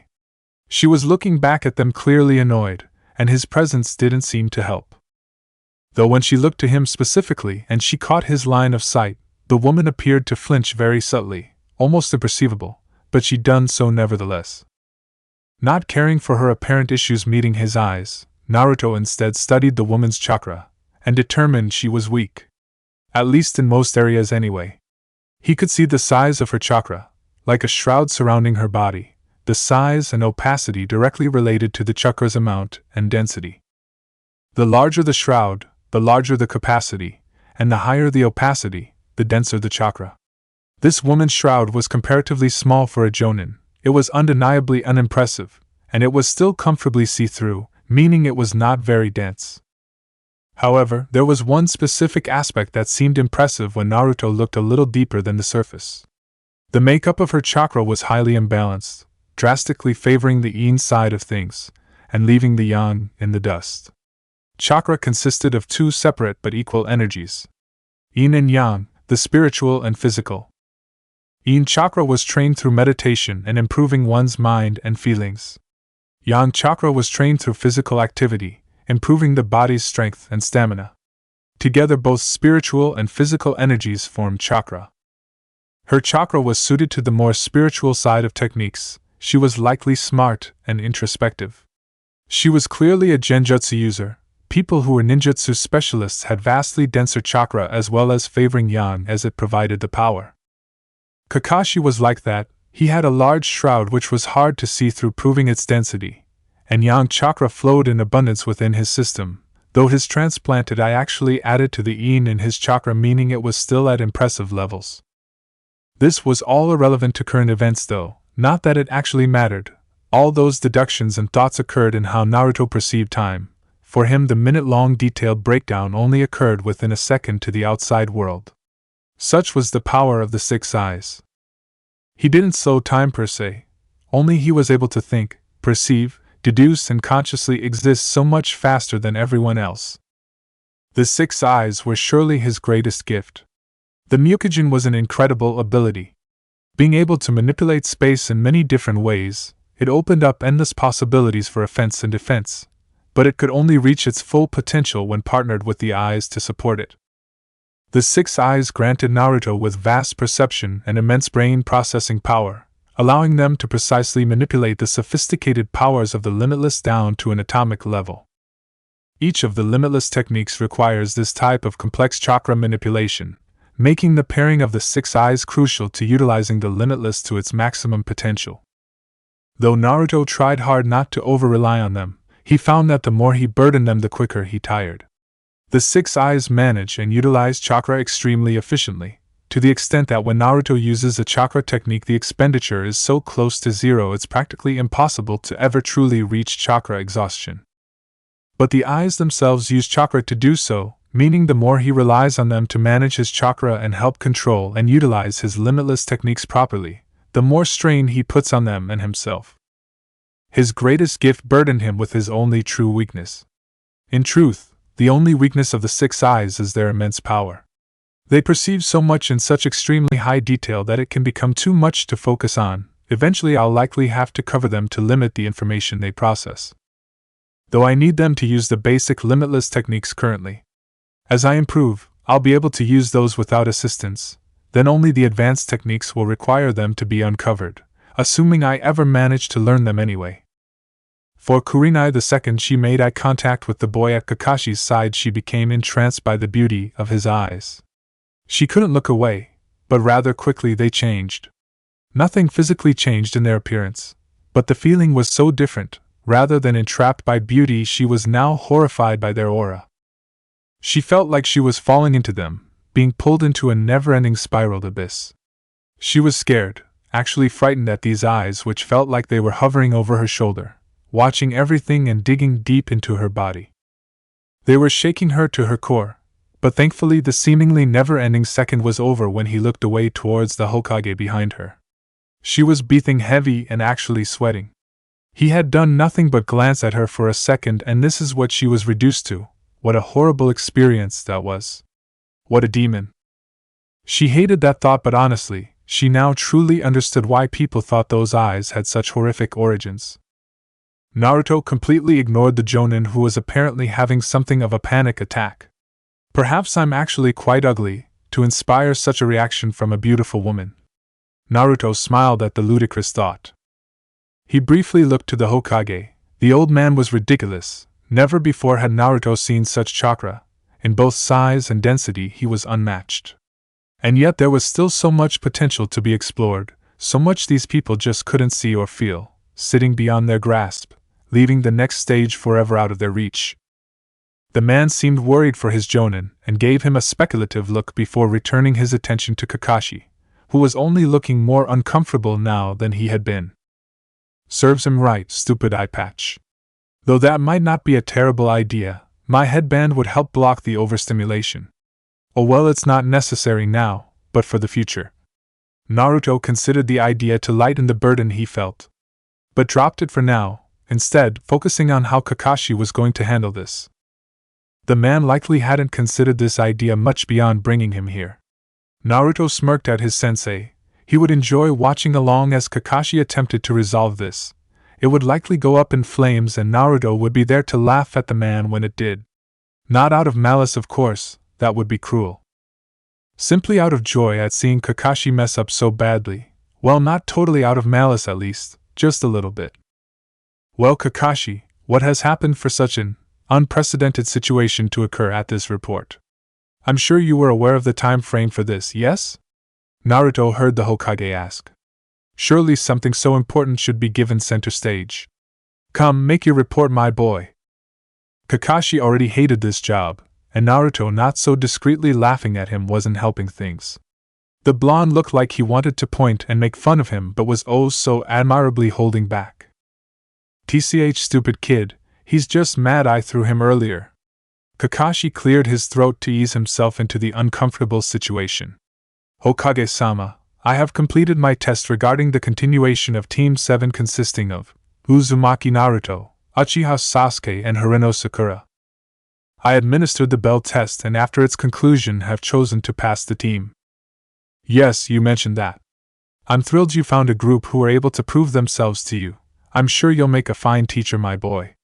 Hiruzen replied, appreciating the official report and confirmation of the team's pass, but hoping to lead Kakashi onto the bigger topic. Thank you, Sandaime-sama. The reason for the rather unusual company from my report is due to some new information coming to light regarding his unique abilities. I thought you would like to know and assumed it was best to allow him to explain it himself so as to avoid misrepresenting some aspect of it. But perhaps it was a bad time. Kakashi in all honesty had forgot what time the others would have finished. He hadn't meant to have so many eyes on Naruto, a poor mistake that could lead to distrust. Perhaps the boy thought he was trying to pressure him into revealing all his secrets, and brought him into a room of Jonin and the Hokage to force his hand.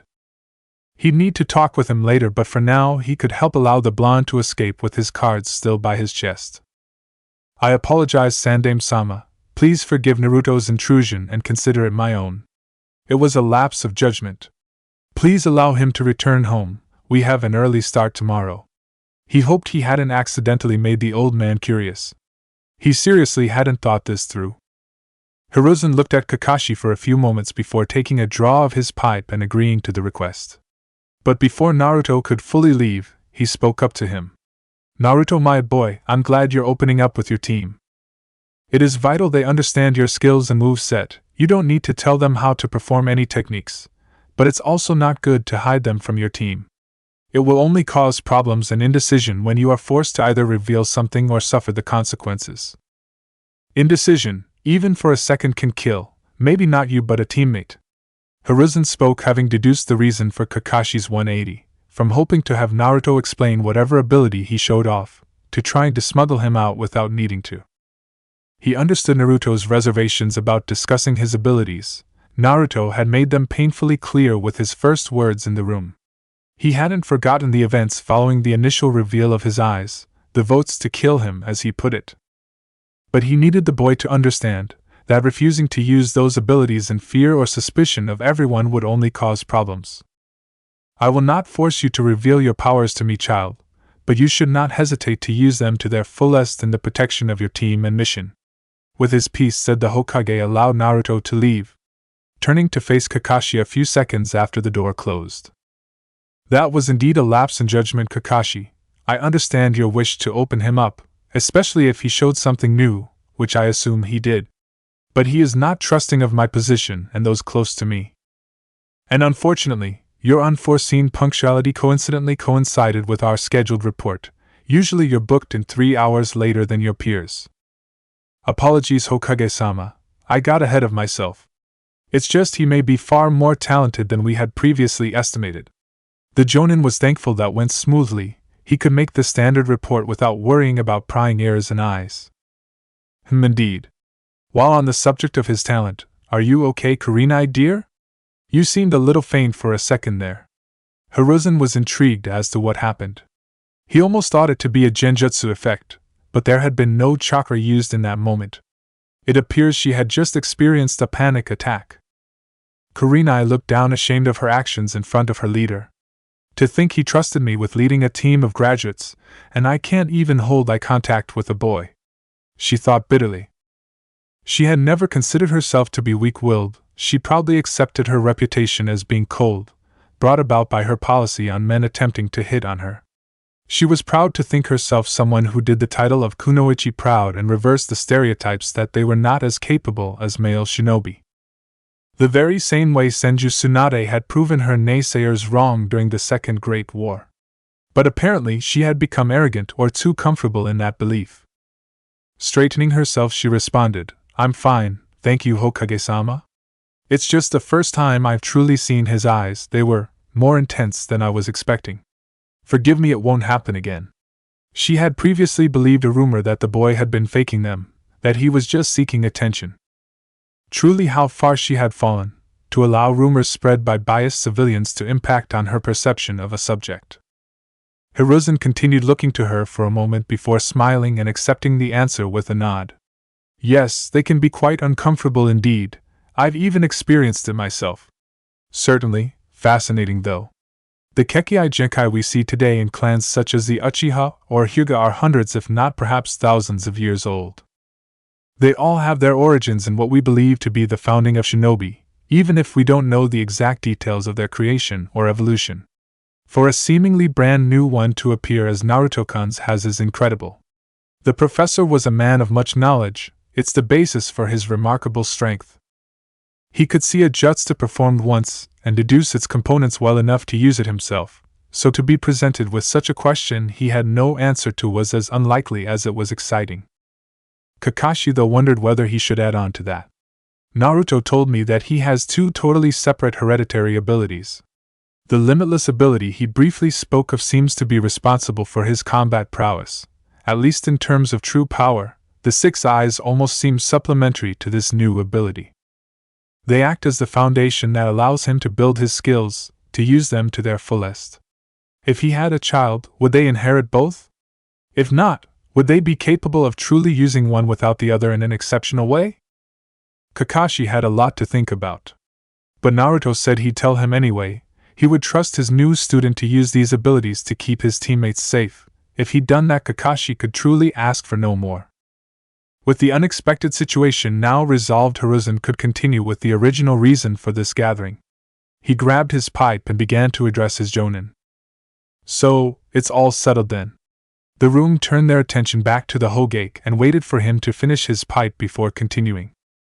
"The teams 1 to 6 have sadly not passed. They will be free to return to the academy, join the force as a probationary genin and await another jonin who wishes to take on a team, or even leave the shinobi program and find a life as a civilian. Those sensei who are within that bracket, you are free to continue your standard duties and are dismissed." With that, the 6 mentioned jonin left the office and Hiruzen focused on the 3 remaining in front of him. He was glad these 3 had passed their teams. He was sure they would raise fine young shinobi who would make him proud. Perhaps unsurprisingly, the majority of genin who passed this year are children of major clans, though more important than even just that. This year's group has much promise, that is for certain, but also, they are the children of clan heads and despite their age and inexperience hold power within the village's political climate. You are now in charge of raising those who will lead the village in years to come. I'm sure you will take this role seriously, but I want you to push them. I hope to make a good showing in the Chunin exams that will take place here in 6 months. Each sensei was surprised to hear the Sandaime push for them to enter a new team so quickly, but with the potential this year had, it could lead to a rousing victory for the Leaf in its home ground. It would make sense to push for a good showing in these next exams. Teams 7, 8, and 10 are now officially genin of Konoha. You are free to leave. Report to the mission desk whenever you choose to administer their first mission. I always enjoyed the reactions to what their new life will entail. Hiruzen smiled thinking about it, especially Naruto's reaction. It would likely involve a lot of complaining and bragging, and he couldn't wait to see Kakashi deal with kids. With all said and done, the Hokage was left to deal with his paperwork he had been putting off. Though he couldn't help but wonder what new power Kakashi had wanted Naruto to explain. I'm sure it's something incredible we've never seen before. I hope to see it during the upcoming exams. I'm positive Team 7 will make it there and surprise us all. Konoha streets, Naruto. Having left the Hokage's office only a few minutes ago, Naruto found himself wandering the streets with nothing to do. It was still pretty early on in the day and he had no commitments other than meeting his new team and sensei tomorrow, for what he assumed would either be their first mission, or a training session revolving around operating within a group. Deciding to just take a wander around the village until he found something to do, he set off in no particular direction. Though he didn't have to wait long before he ran into some familiar faces. Some of the students from his class appeared to be heading into a beef barbecue restaurant. If he remembered correctly, they were Team 10, whose Jonin sensei he must have just met. Meeting Shikamaru and Chuji at the door, he asked to join them briefly. Once seated inside, Naruto looked over his current company, finding himself intrigued as to their team's composition and purpose. Shikamaru and Chuji paid him little attention. Well, Chuji did anyway. The former was trying to act like he wasn't observing him by hiding his calculating eyes behind an air of indifference and lethargy, which likely wasn't totally fake. Shikamaru was a relatively tall, lanky boy with dark hair pulled into a spiky ponytail at the back of his head. He wore an open gray jacket over a chain shirt underneath. Naruto thought the boy had interesting powers. Dealing with shadows that at their base level restricted movement, but when wielded by experienced hands could do much more, the Nara had a lot of room to grow into. Chuji was a kind, chubby boy with spiky brown hair held in a weird headband that allowed tufts of it to fall through the top while the rest was covered like a hat. He had swirl marks on his cheeks, not too dissimilar to the swirls on his shoulders, and wore a loose green jacket. Chuji himself had interesting powers, the ability to increase his size and therefore power either in specific areas or over his whole body was perhaps much more one note in terms of use and strategy than his own powers or even his Nara friends were, but still a powerful ability. Lastly, Naruto turned his attention to Ino, who was just sitting down having been walking behind her two teammates, apparently none too pleased to be in their company. She was a pretty blonde, much like himself, with green eyes. She wore a purple top and matching skirt with bandages wrapped around her stomach, arms, and legs. Her ability was interesting too, but better suited to psychological warfare and espionage than to direct battle. She was someone within his class he quite liked. She was fun and easy to annoy, but also quick-witted. She was very emotionally intelligent, a different type of smart to Shika and even Naruto himself to an extent. She understood people and wasn't afraid to use that to her advantage. She's someone I could get along with, good cop bad cop style. I'm the smart, strong, and handsome one who solves all the mysteries, and she could be, well, maybe I don't need her to have fun, I'm enough on my own. Point is, she can make the rest of this day somewhat interesting. Considering your dismal face, Shika, I take it your team passed? Naruto asked while resting his head on his hand, which was leaning on the windowsill. The addressed boy turned fully to him and let out a resigned sigh before answering. We did. Though I wish he didn't have us do that ridiculous obstacle course, the dark-haired boy grumbled. Chuji picked up from his teammate. Asuma-sensei is nice though. He offered to pay for this meal and said he would meet us here after briefing the whole cake on the team. The boy spoke around a mouthful of beef. Oh, so you guys had to do an obstacle course, huh? That's interesting. It's quite different from the trial we went through, Naruto said to the table. Though he continued in his thoughts, it seems each sensei had creative control over their own tests. They could test their potential team for any number of abilities and hidden potential just by tweaking their criteria. Kakashi wanted teamwork and so focused on that. This Asuma guy seemingly wanted to test mobility and quick thinking. It was a simple concept. Each sensei gets to test for aspects they most want in their teams. It means if you pass the test, the chemistry with your team and sensei is likely to be at least passable for mission work. Sometimes the most effective strategy is the simplest. There's no need for grand schemes all the time. Naruto already knew that Kakashi had influenced the test they had faced, but it was interesting nonetheless to see how the other sensei approached it differently.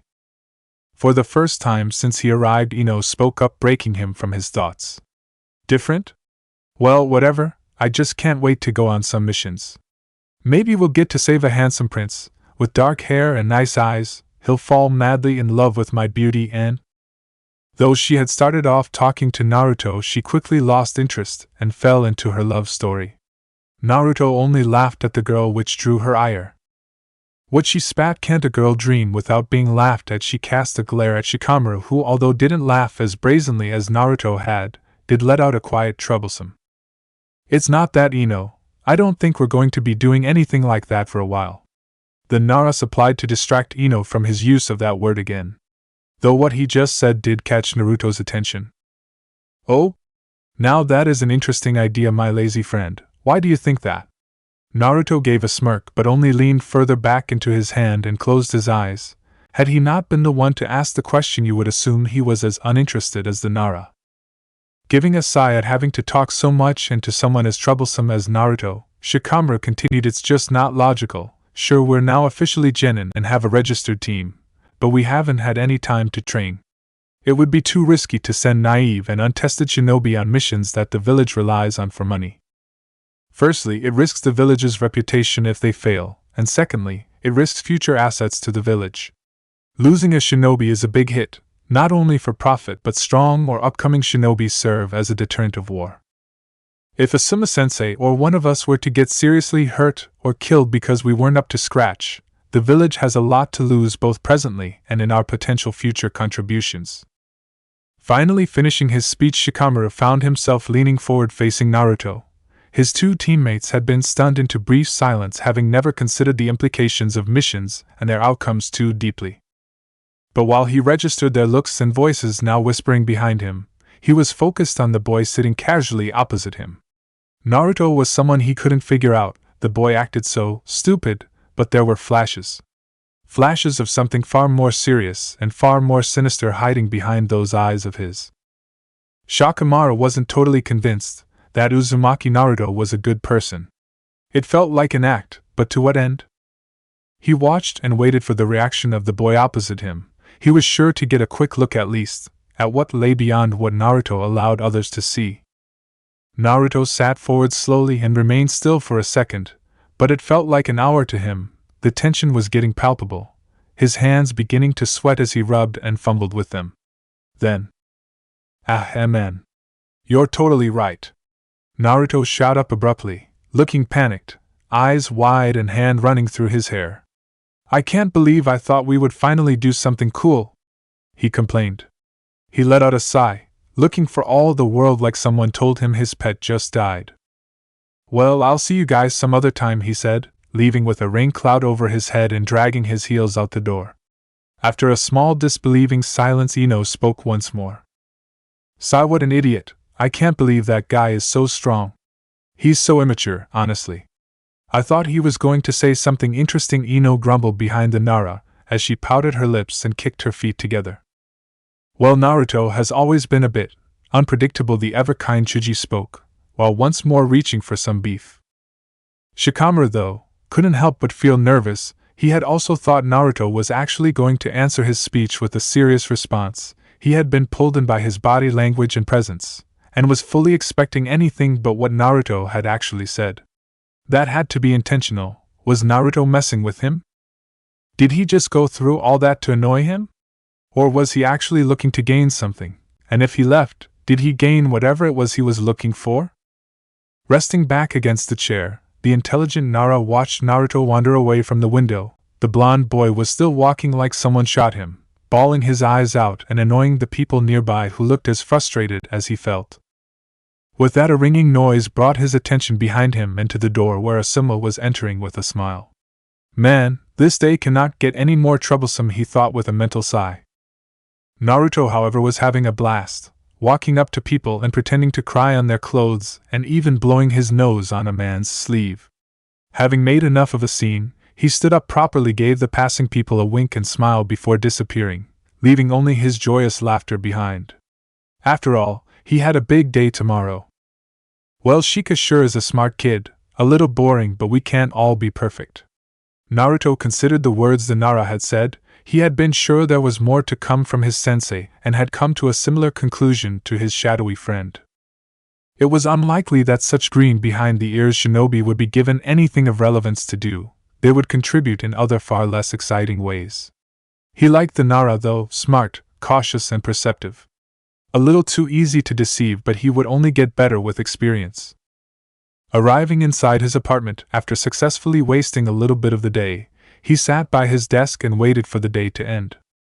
Chapter 6. Missions Desk. 2 months after the bell test. Sarutobi Hiruzen was a fantastic shinobi and sensei. He had trained 3 of the foremost shinobi to come out of Konoha since the reign of Senju Tobirama, his own master. And yet right now he was impressed.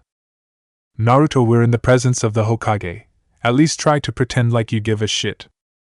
That had been one of his top jonin, a man feared and renowned throughout the nations as the copy ninja Kakashi, a title befitting the man's illustrious career. Right now, however, the man looked a step from death's door, ready to keel over and die the moment he was given the chance. It was truly an incredibly impressive feat for a squad of newly graduated genin to kill such a powerful jonin, and Naruto seemed to be about to achieve that by way of sheer annoyance. The boy had been a handful for Kakashi these past few months, though Hiruzen had expected as much. Naruto was a strong boy, with a massive ego and no patience or self-control, mixing that with the laborious D-rank missions he was being forced to partake in, plus the monotonous teamwork-centered training that done little other than challenge his temper at the slow progress. And Hiruzen was actually surprised he hadn't genuinely tried his hand at murdering his sensei. Perhaps it's past time we throw him a bone. They are well beyond capable of performing a C-rank, and as I told each team's sensei, I want these genin teams to perform at the exams in 4 months' time. If they aren't given true mission experience, it will only hold them back. Having made up his mind, the Hokage cleared his throat to begin addressing the team before him. Kakashi, how would you rate your team in overall efficiency during mission work? Hiruzen looked to the young man. Kakashi raised his head from staring holes into Naruto as he was addressed and took a step forwards. Hokage-sama, while they are still inexperienced, Team 7 likely possesses the most talent and potential within the genin crop. Kakashi began his report. They perform missions with diligence and care, while the majority of them do anyway, he added under his breath, and their skills and team coordination are above expected levels as well. With his piece said, Kakashi took his place by his charge's side again and awaited his leader's decision. Hiruzen knew all of this anyway, but asked to ascertain his Jonin's thoughts on his current internal debate. With Kakashi's vote of confidence, though, the old legend made up his mind. Very well then. Team 7, I am proud to administer you your first C-rank assignment. Please Irakaku-kun send Tazuna in for me. Now that announcement gathered the group's attention. Like Kakashi had said, this group held massive potential, far too much to be wasted cleaning houses and catching runaway cats for too much longer. Hiruzen had long since accepted that missions came with danger. As a shinobi, it was something they each came to terms with personally, but sending newly graduated genin, and more importantly children, to their possible deaths was never an easy choice to make. But babying them for too long, holding them within the village to protect them from the world, would only stunt their growth, clip their wings if you will. He needed to let the young birds fly free, to truly grow from real and possibly life-threatening situations. Hiruzen knew it was time to test their mettle. Kakashi stood silent. He knew what his Hokage meant by asking him what he thought of this team, and yet when he heard those words, he couldn't help but regret his answer. Not due to his team's lack of power or the fact they were ill-equipped to handle such a mission, as in truth he could do a C-rank single-handedly with his eyes closed and a hand tied behind his back, but because he had already grown far more attached to his cute little genin team than he had expected. Sure, Sasuke was a bit of a punk, a boy with some serious mental health issues and in need of major therapy, but at the same time, he had flashes of an enthusiastic, competitive boy who had some serious potential. Sakura was a little rough around the edges, but she was a sweet girl who had a brilliant mind, one that could even rival a Nara in her preferred fields. And Naruto, well, Kakashi was pretty sure Naruto thought well enough of himself without him singing his praises too much, even if only in his thoughts. Together they made one hell of a team, and he was sure they would achieve much in their long lives still yet to come. But that was the problem, wasn't it? What if those lives weren't destined to be as long as he hoped? What if those potential achievements would never come to be? And all because they went on a mission too early, a mission away from the village just a month too soon, and it could all come tumbling down for them. The silver-haired Jonin watched Irika lead an older-looking man into the room and despite his lingering reservations decided to inspect his new client. His clothes, which consisted of a dark sleeveless top and matching shorts, were ragged and clearly well worn, whether from manual work or poverty Kakashi couldn't yet tell. He wore a straw hat over thinning gray hair that matched his full beard, glasses covered his dark eyes, and he sported a tanned complexion, likely from living in warm sunny weather for his whole life. The man was aged, probably in his early 60s, or at the youngest late 50s, but he clearly took care of himself. Well, other than the bottle of liquor that seemed very well worn through years of heavy use. Kakashi watched as the man's eyes, bleary from alcohol, scanned him for all but a second before moving on to the genin at his side. His eyes seemed to fill with more and more annoyance as he moved from one genin to the next, when he ended on Naruto, who was standing with his hands in his pockets, eyes closed, and had leaned back so his face was pointed straight at the ceiling. He seemed to finally lose control of his mouth. "Oh, Hokage, I thought you promised me a team of super ninja, not these stupid little brats. The yellow one can't even look in the right direction. How's he going to protect me, huh?" The man slurred his words slightly, further proving Kakashi's thoughts that the bottle of liquor was worn from many years of overuse. Though Kakashi feared the reaction from his blonde-haired charge, whom had just been insulted, the boy offered no outward reaction to the words, only continuing to face the selling with closed eyes. In place of the expected retort from Naruto, the Hokage spoke again.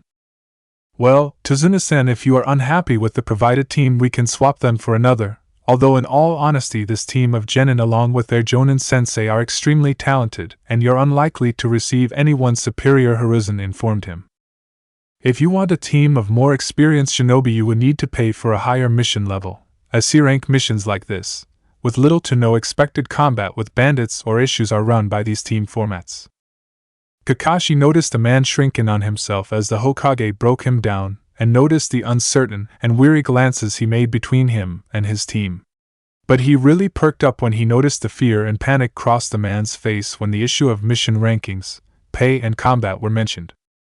In all his years as a shinobi, Kakashi had met many chancers who lied to the village in order to reduce the cost of a mission. They normally died along with the team sent with them as they faced troubles beyond their skills, and this man reeked of someone with a big secret to hide. He looked to his leader, to make sure he had caught on, and only met with the man's knowing and exacerbated eyes for a second before they both turned their attention back to the man before them. "Well, I suppose this team will do for me then, but I expect these brats to pull their own weight at least."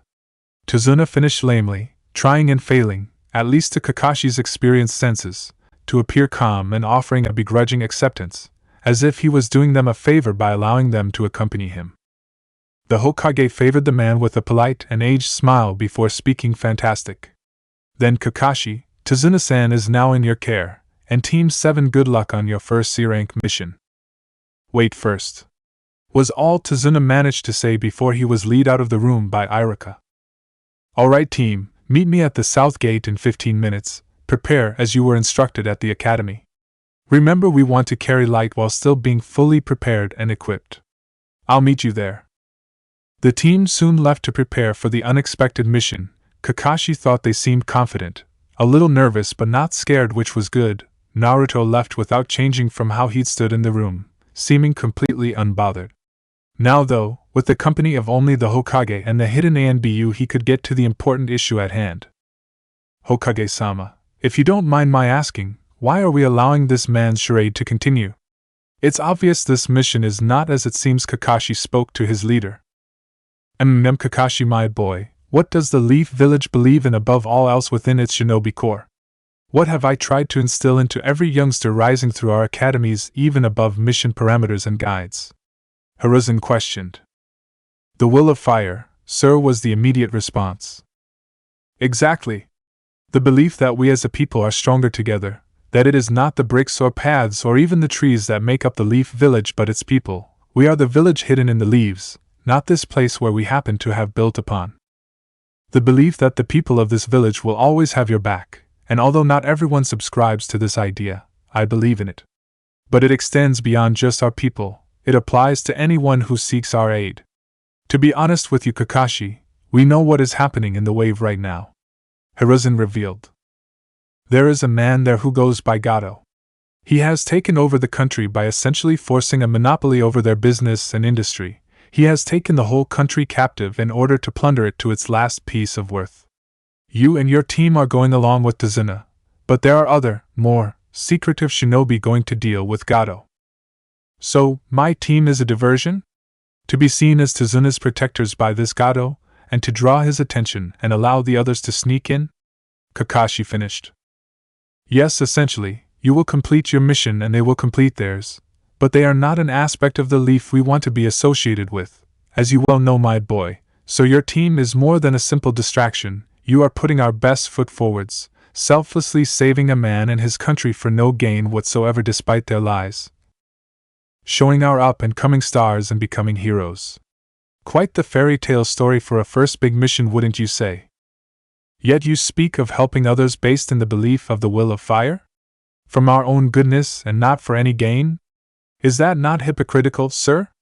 Despite saying this, Kakashi meant no disrespect. He would lay down his life within a heartbeat for the man in front of him, and it would only partly be because of his position as Hokage. No, Kakashi would die for Hiruzen, not necessarily the position he held. But he truly wanted to understand the man's views. Hiruzen gave a chuckle before responding, yes, I suppose it is. But it all comes down to one thing. The people of this village are all my family, and I have to take into account their well-being as well. It is perhaps why there have been so many wars in this world of ours. Love for one's family inherently means placing their value and worth above someone else's, and the actions you take to protect them will undoubtedly hurt someone else's loved one and breed hate between you. Minato was beloved in this village for his deeds in the Third Great War, and yet those same deeds made him a monster whose death was celebrated in villages like the Stone. It is something you must think about, Kakashi. Is it right to kill in order to protect your loved one despite knowing you are taking away another's? When you become Hokage, will you make the same choices as I? Or will you be better than me and value everyone's life equally regardless of the potential harm it brings here? Kakashi stood silent for a moment before taking in his leader's expression. It was one of infinite compassion and yet one with equally infinite resolve. Resolve to do as was necessary in the protection of his home and people. Wait when I become Hokage. He spoke back. Hiruzen only smiled at him before he was waved away and told he was running late to meet his team. Konoha South Gate, Naruto. Naruto sat by the south gate, his back leaned against one of the giant doors that facilitated entrance and exit to the village. Next to him Sakura and Sasuke stood. Both of them were double and triple checking their bags, clearly anxious about the coming mission, and their sensei's tardiness was only compiling on top of it. For what was not the first time, Naruto thought there was actually some deeper reason behind Kakashi's constant lateness. Maybe he wanted to force them to consider what they were about to partake in as they sat around waiting for him. Maybe one of them would get cold feet and chicken out because he gave them time to think, rather than just diving into it before any deep thoughts on it could occur. Well, Naruto doubted that. Sasuke certainly wouldn't chicken out. It would go against his very purpose. And Naruto thought Sakura was beyond the stage where she would as well. She may be scared and want to do it, but he had faith that she wanted to improve herself more and that it would be that desire that won out in the end. Looking over to the check-in booth on the other side of the road, Naruto spotted their charge for the foreseeable future speaking with the gate guards. The man was looking calmer now than how he felt within the Hokage Tower. He held himself with some bravado and confidence as he chatted away to the guards. Naruto was feeling pretty good about this mission. It was true that Team 7 was still a new and untested team, especially within these circumstances of missions beyond the reaches of Konoha.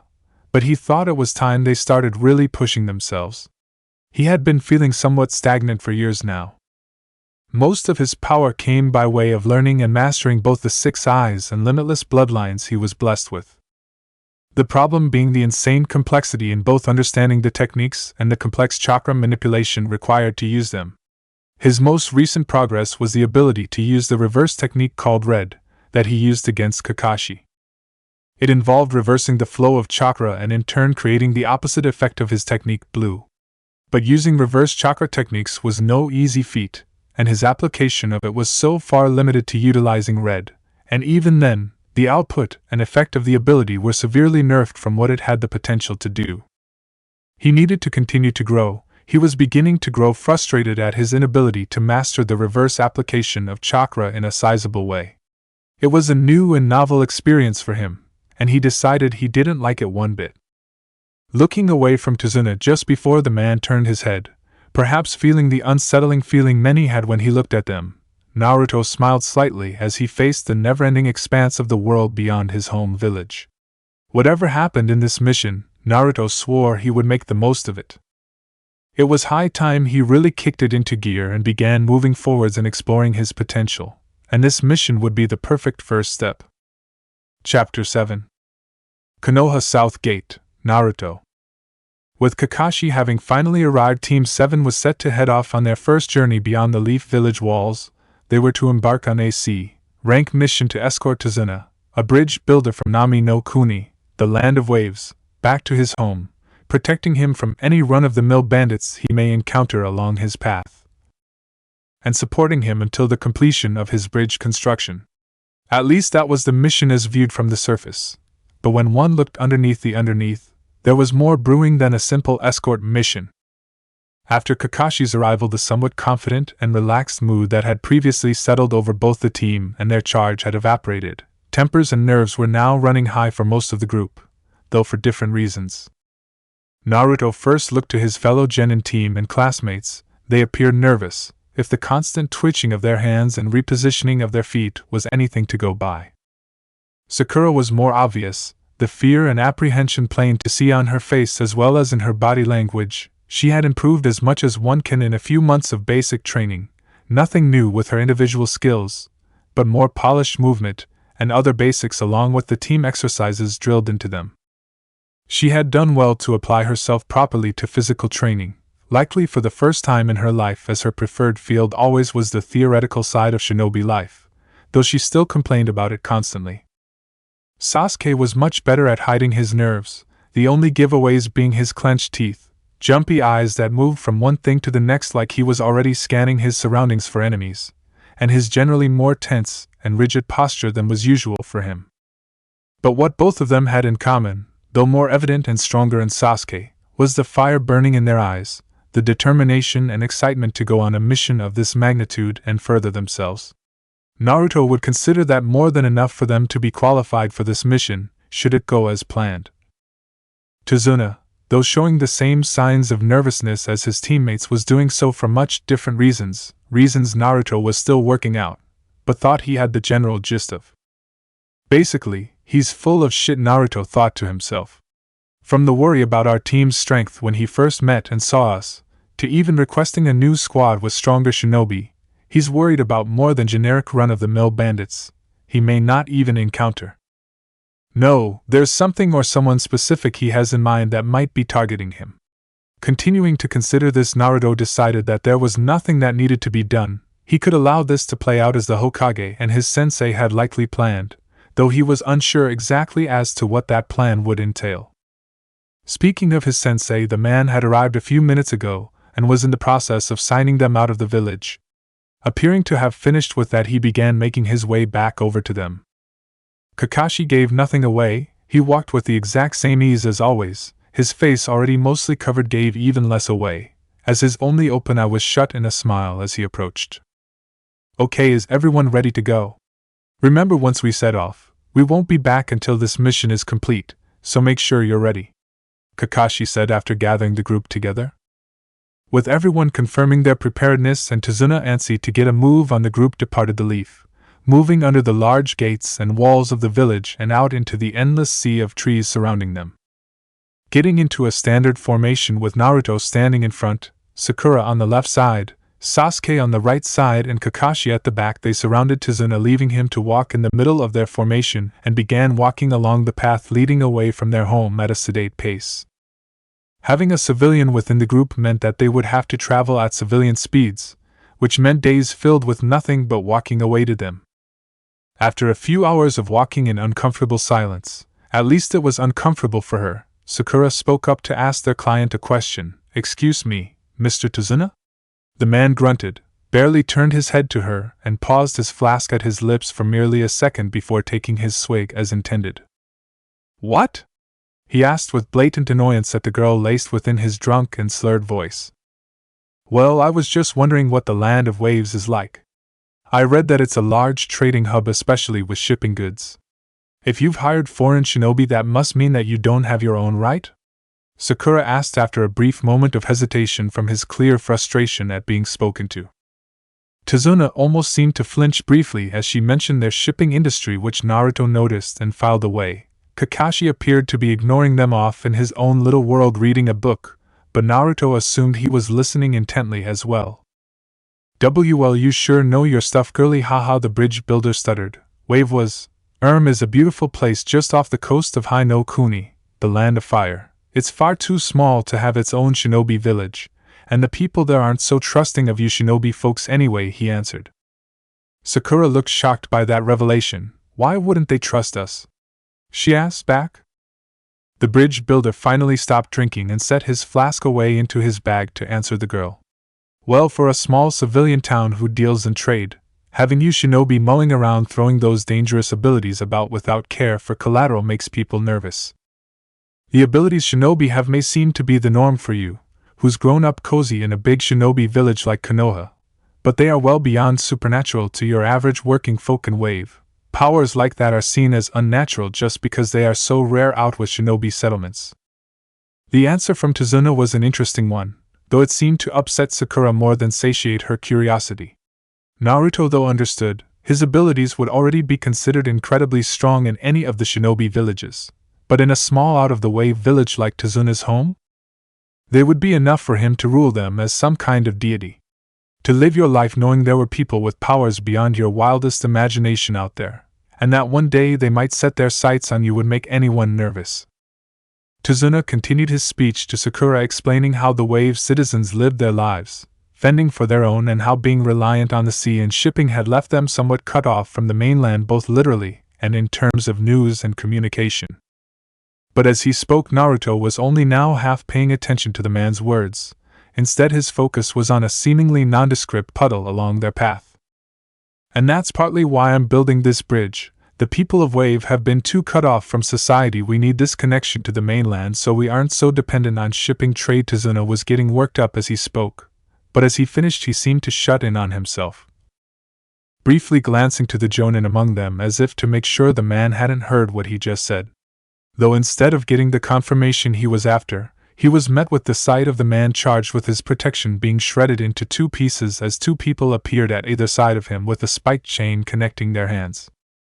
Time stood still for a brief moment as blood flew everywhere, and the jonin's separated corpse fell to the ground with a wet thump. Tazuna fell into shock, unable to look away from the mangled body of the strongest among them. The two shinobi, who were covered in long black coats and masks, almost reminiscent of breathing apparatus used underwater, looked to their true target now that the biggest threat to their mission was dead. Seeing Tazuna in his state of shock, they took the opportunity granted to them and shot forwards, once again aiming to bisect him as they had done with the weak gray-haired man. Tazuna, seeing he was now the target they had in their sights, attempted to scramble backwards and run away, only for him to trip over his own feet due to his panic and fall helplessly on his ass. Time seemed to slow for him as he watched his soon-to-be murderers approach him. Seeing his reflection looking back at him from their spiked chain, he looked upon the pitiful state he was reduced to. All he could think about in that moment before death was his family he would leave behind. Tsunami Inari. Kaiza. I'm sorry. With that last thought, Tazuna expected his death to come, and with closed eyes awaited the pain he assumed would soon overtake him. Only it never did. When he managed to build up the courage, he opened his eyes and was met with the sight of the dark-haired genin standing protectively before him. He couldn't see clearly what was beyond the boy in front of him due to a large cloud of dust that had been kicked up. With Naruto, 10 seconds ago. Naruto continued to discreetly observe the puddle as they walked, the six eyes allowing him to clearly see the genjutsu at play, as well as the two shinobi who were using it to hide.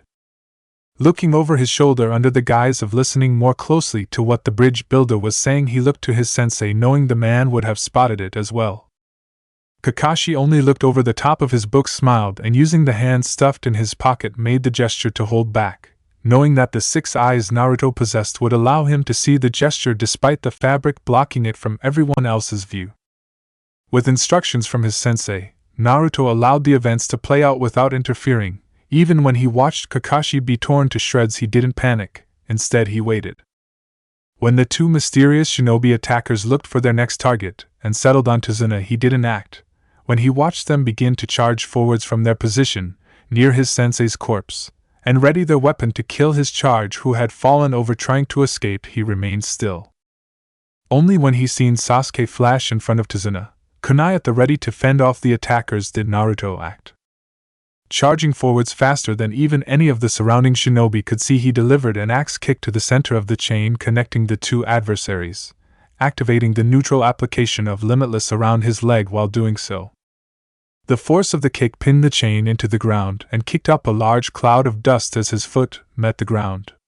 The two attackers' momentum was halted abruptly as their arms connected by the chain were roughly pulled back. Both men shouted in pain as their shoulders were dislocated from their sockets by the force of their own momentum being stopped. Naruto then appeared in between the two men, arms outstretched, and hands pointed outwards like two guns. Chakra technique reversal. Red. Twin guns was all that the attackers heard before they were met with an oppressing force slamming into them.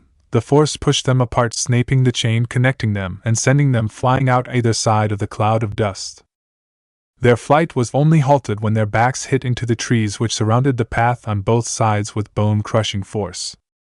The use of red also cleared the area of dust, allowing the onlookers to see Naruto standing in front of a gaping hole in the path, his hands now down by his side and his brow creased in annoyance. TCH. Still can't get a proper hold on that damn technique. The amount of chakra I used there was easily equal to an A-rank jutsu. But simply overloading it with more chakra doesn't actually improve the power at all. As long as I can't get a proper handle of chakra reversal, the output will either be limited like it was now, or the technique could outright fail to initiate. When the onlookers turned their heads, they could see both attackers sitting slumped at the base of two trees on opposite sides of the path from one another. They looked to be barely holding on to consciousness and unable to move. And if the indents into the trees were any measure of how hard they hit them, it was understandable why they weren't. Looking back to Naruto, they found him staring down at the body of their sensei. Upon the reminder of his tragic and gruesome fate, Sakura puked her guts out on the side of the path, her body crumbling as she was forced onto her knees, unable to even care she was sitting in her own sick, her body racked with trembles, and she cried. The release of the buildup of all the emotions she had experienced.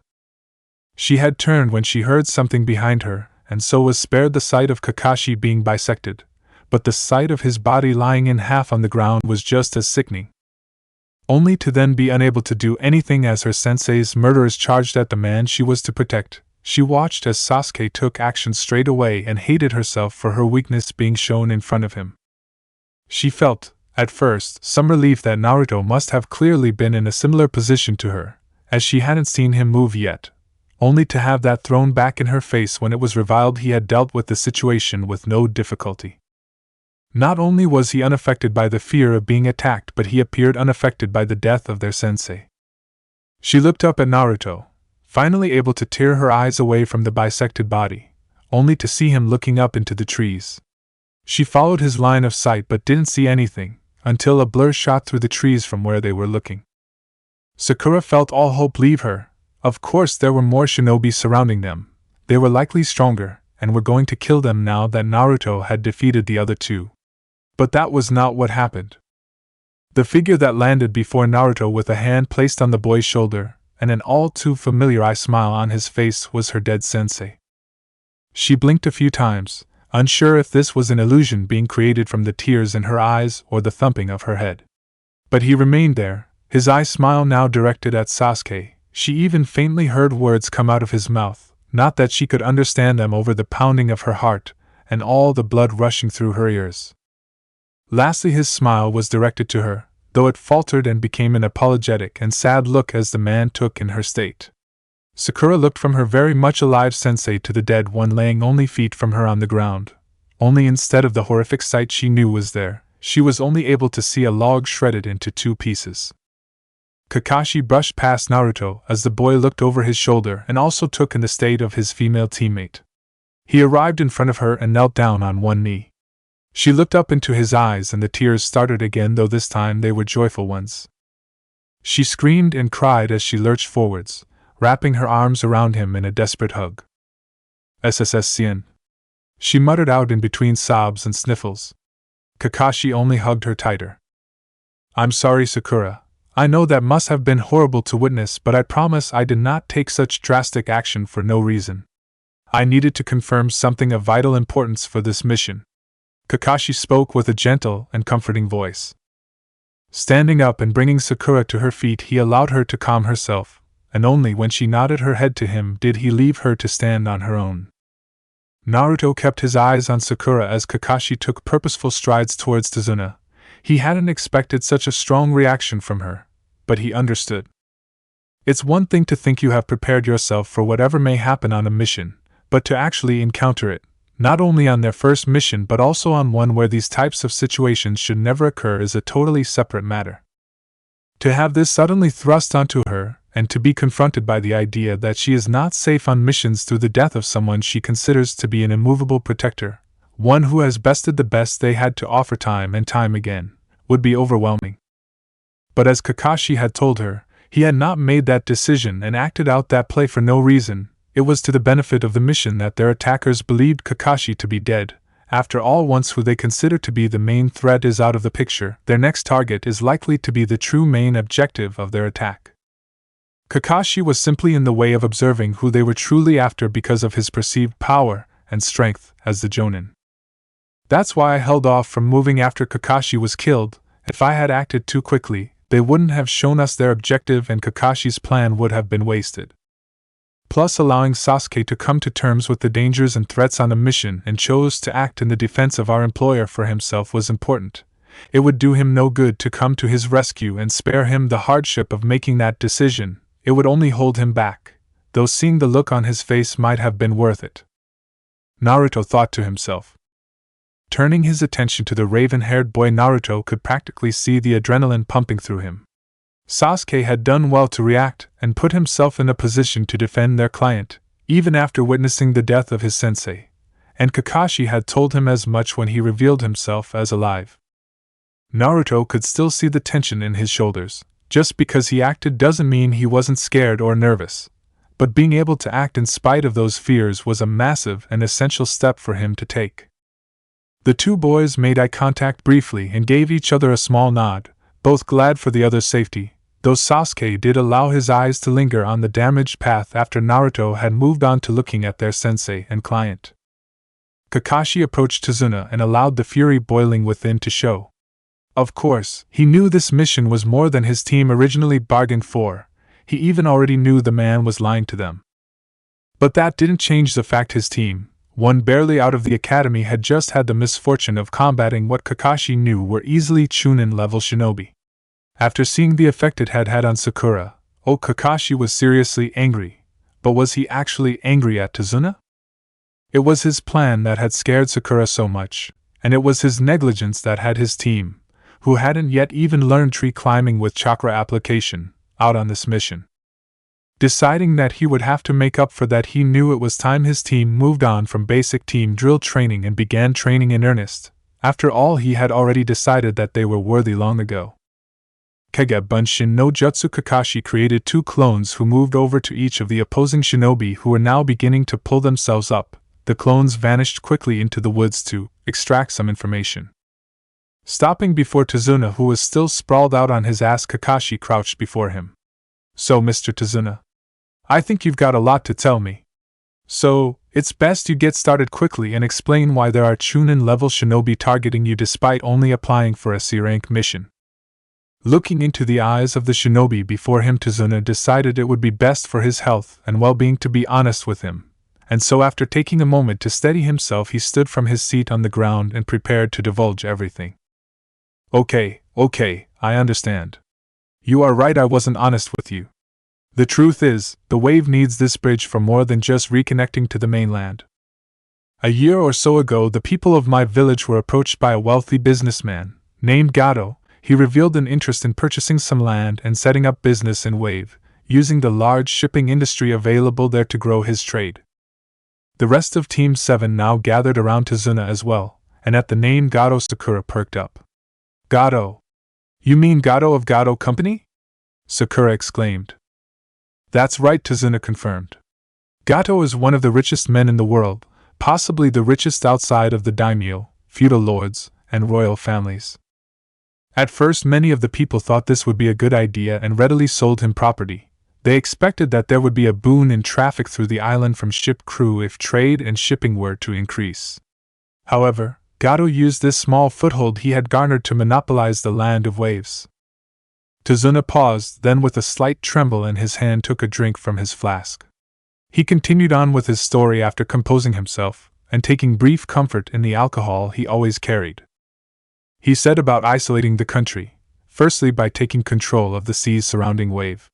He used the pretense of trade and his shipping company to hide the fact that the waters were now crawling with his ships. No one could enter or exit without his knowledge and permission, and with no access to the sea our isolation only grew.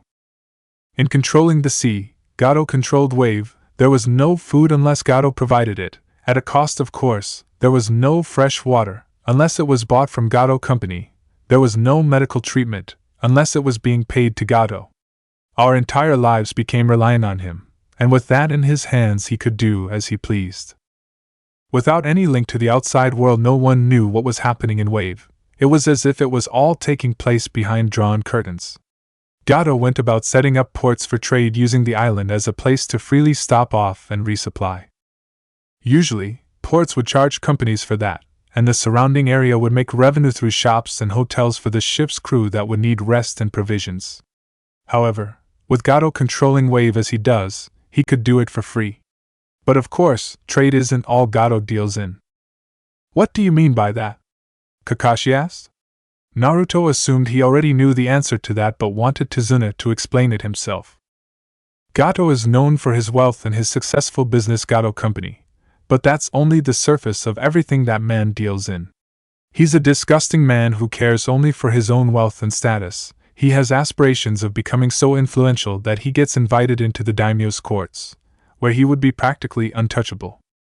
To achieve that goal, he has his hands dirtied in anything you can imagine: drugs, money laundering, human trafficking, prostitution and slavery. They are all but a means to an end for him, only something that will quicken his ascent in the world.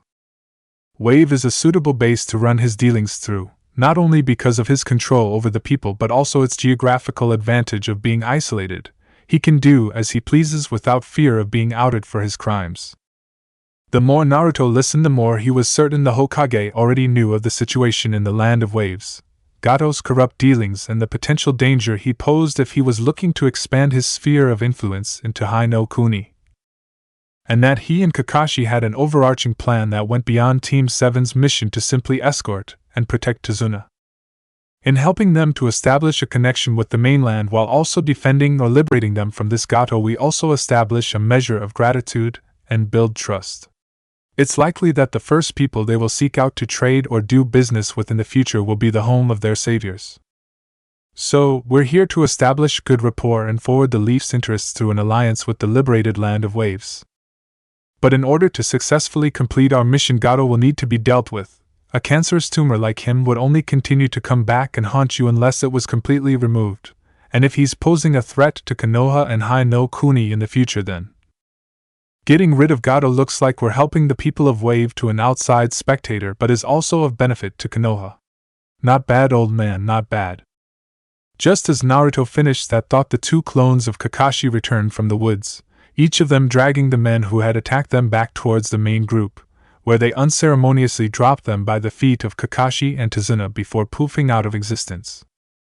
Kakashi seemed to close his eye to ponder something briefly before he began speaking. Well then, allow me to introduce you to Gozen and Meizu, who together are called the Demon Brothers. These guys are, or were, Chunin level missing ninja from Kirigakure no Sato, village hidden in the mist, who went rouge after their resistance made a failed assassination attempt on the Mizukage. That particular piece of information caught the group's attention. They were tasked by their leader to assassinate Tazuna during his return trip. It seems Gojo is getting antsy about the bridge's construction and wants to cut the progress off at the head, and by head I mean your head, Tazuna. Kakashi continued. It's not surprising that he would target Tazuna, but if he's so nervous about the bridge, why not just destroy it? Based on what Tazuna has told us, it's not like Wave could afford to start over if he did. Naruto asked. Kakashi looked to his student and pondered that question. After a moment of thought he answered, as I mentioned, these demon brothers were sent after Tazuna by their leader. They took a suicide pill before I could find out their identity, but I did manage to find out that it's one of the Rouge members of the 7 Swordsmen of the Mist. The mention of that famous group caused Sakura to pale a little. She had learned all about them in history class. if you were to try and compare them to a group within the Leaf Village, in terms of power, prestige, and notoriety, she could only think to compare them to the legendary Sannin, the 3 students of Sarutobi Hiruzen, their 3rd Hokage. They were the most powerful subordinates of their respective kage, but both groups had produced less than stellar people. Kakashi continued, if Gozu and Meizu are under orders from one of the 7, it's prudent to guess that they've split up for a reason, one forced to deal with the target, in this case Mr. Tazuna, and another to work on something in the Land of Waves during his absence. It could be that you're exactly right, Naruto, and that the bridge has been targeted, but I think it's unlikely. I believe Gato wishes to crush all hope and ideas of a resistance. By killing Tazuna, he makes it so Wave no longer has the will to continue building the bridge, but also kills the only person with the construction skills to do it. Allowing the unfinished bridge to stand means there will always be that massive looming reminder for the people of Wave that the last time they resisted him they suffered. Kakashi finished off. Now came the moment of truth for Kakashi. He was a little put off about continuing, knowing now that a member of the 7 swordsmen could be awaiting them in Wave, but he also knew that his team wouldn't be the only ones on this mission. The Hokage wished to free Wave, and so was sending an ANBU team to infiltrate while Kakashi and his team distracted Gato and pulled his attention. Without his team continuing, the Black Ops mission couldn't continue either, but forcing Genin to face a foe of this caliber should be fatal, a complete suicide mission with no hope of victory. But his team weren't ordinary Genin, were they? Naruto, Kakashi spoke, getting the boy's attention. You said you were willing to talk about your abilities, and I have no reason to doubt you on that, but we haven't got around to having that conversation yet. Whether I even give you the option to decide if you want to continue this mission will depend on this, so really consider it. Could you support me in a fight with one of the 7, without putting your life at risk? With Tazuna having explained the current situation in the Land of Waves to Team 7, they now had a choice to make, well, at least the illusion of choice. Naruto had to admit Kakashi had played this out nicely. Technically, if they were following protocol, in a situation like their current circumstance, a team unfit or unqualified to handle mission parameters exceeding that of the original mission should turn back to Konoha or request backup. However, with the defeat of the now identified Demon Brothers, and the knowledge gained from their interrogation, that an even greater threat awaited them, it complicated things. A threat of this magnitude should make it a no-brainer that they should return to the village. After all, their client had grossly misrepresented the level of this mission. However, there was clearly more to this mission that he and his fellow Genin were not aware of, and it was apparently hinging entirely on Naruto's capabilities. Kakashi doesn't know my limits. He has an idea only based on what he's seen from me in training and one brief encounter with enemy ninja. He's working with an unknown variable, one that has the potential to sway his decision both ways. He wants to continue in order to fulfill whatever task the Hokage has delegated to him, but he also won't endanger our lives if we cannot stack up to it. He likely hadn't expected to encounter a shinobi powerful enough that he couldn't handle them comfortably by his lonesome. And now that he knows there is someone of that caliber, he can't guarantee that he can protect us. It'll hurt Sasuke's pride that he's been overlooked here, but he's weak in comparison to the enemy we will face. A more powerful than average fish, but still a baby. He can easily be eaten up by an adult fish of a lower caliber. That analogy was shit, Naruto, but the point still stands. Looking to his sensei, Naruto made his decision. Support you? I'd win. That's it for this movie. Thank you for watching and see you in the next video.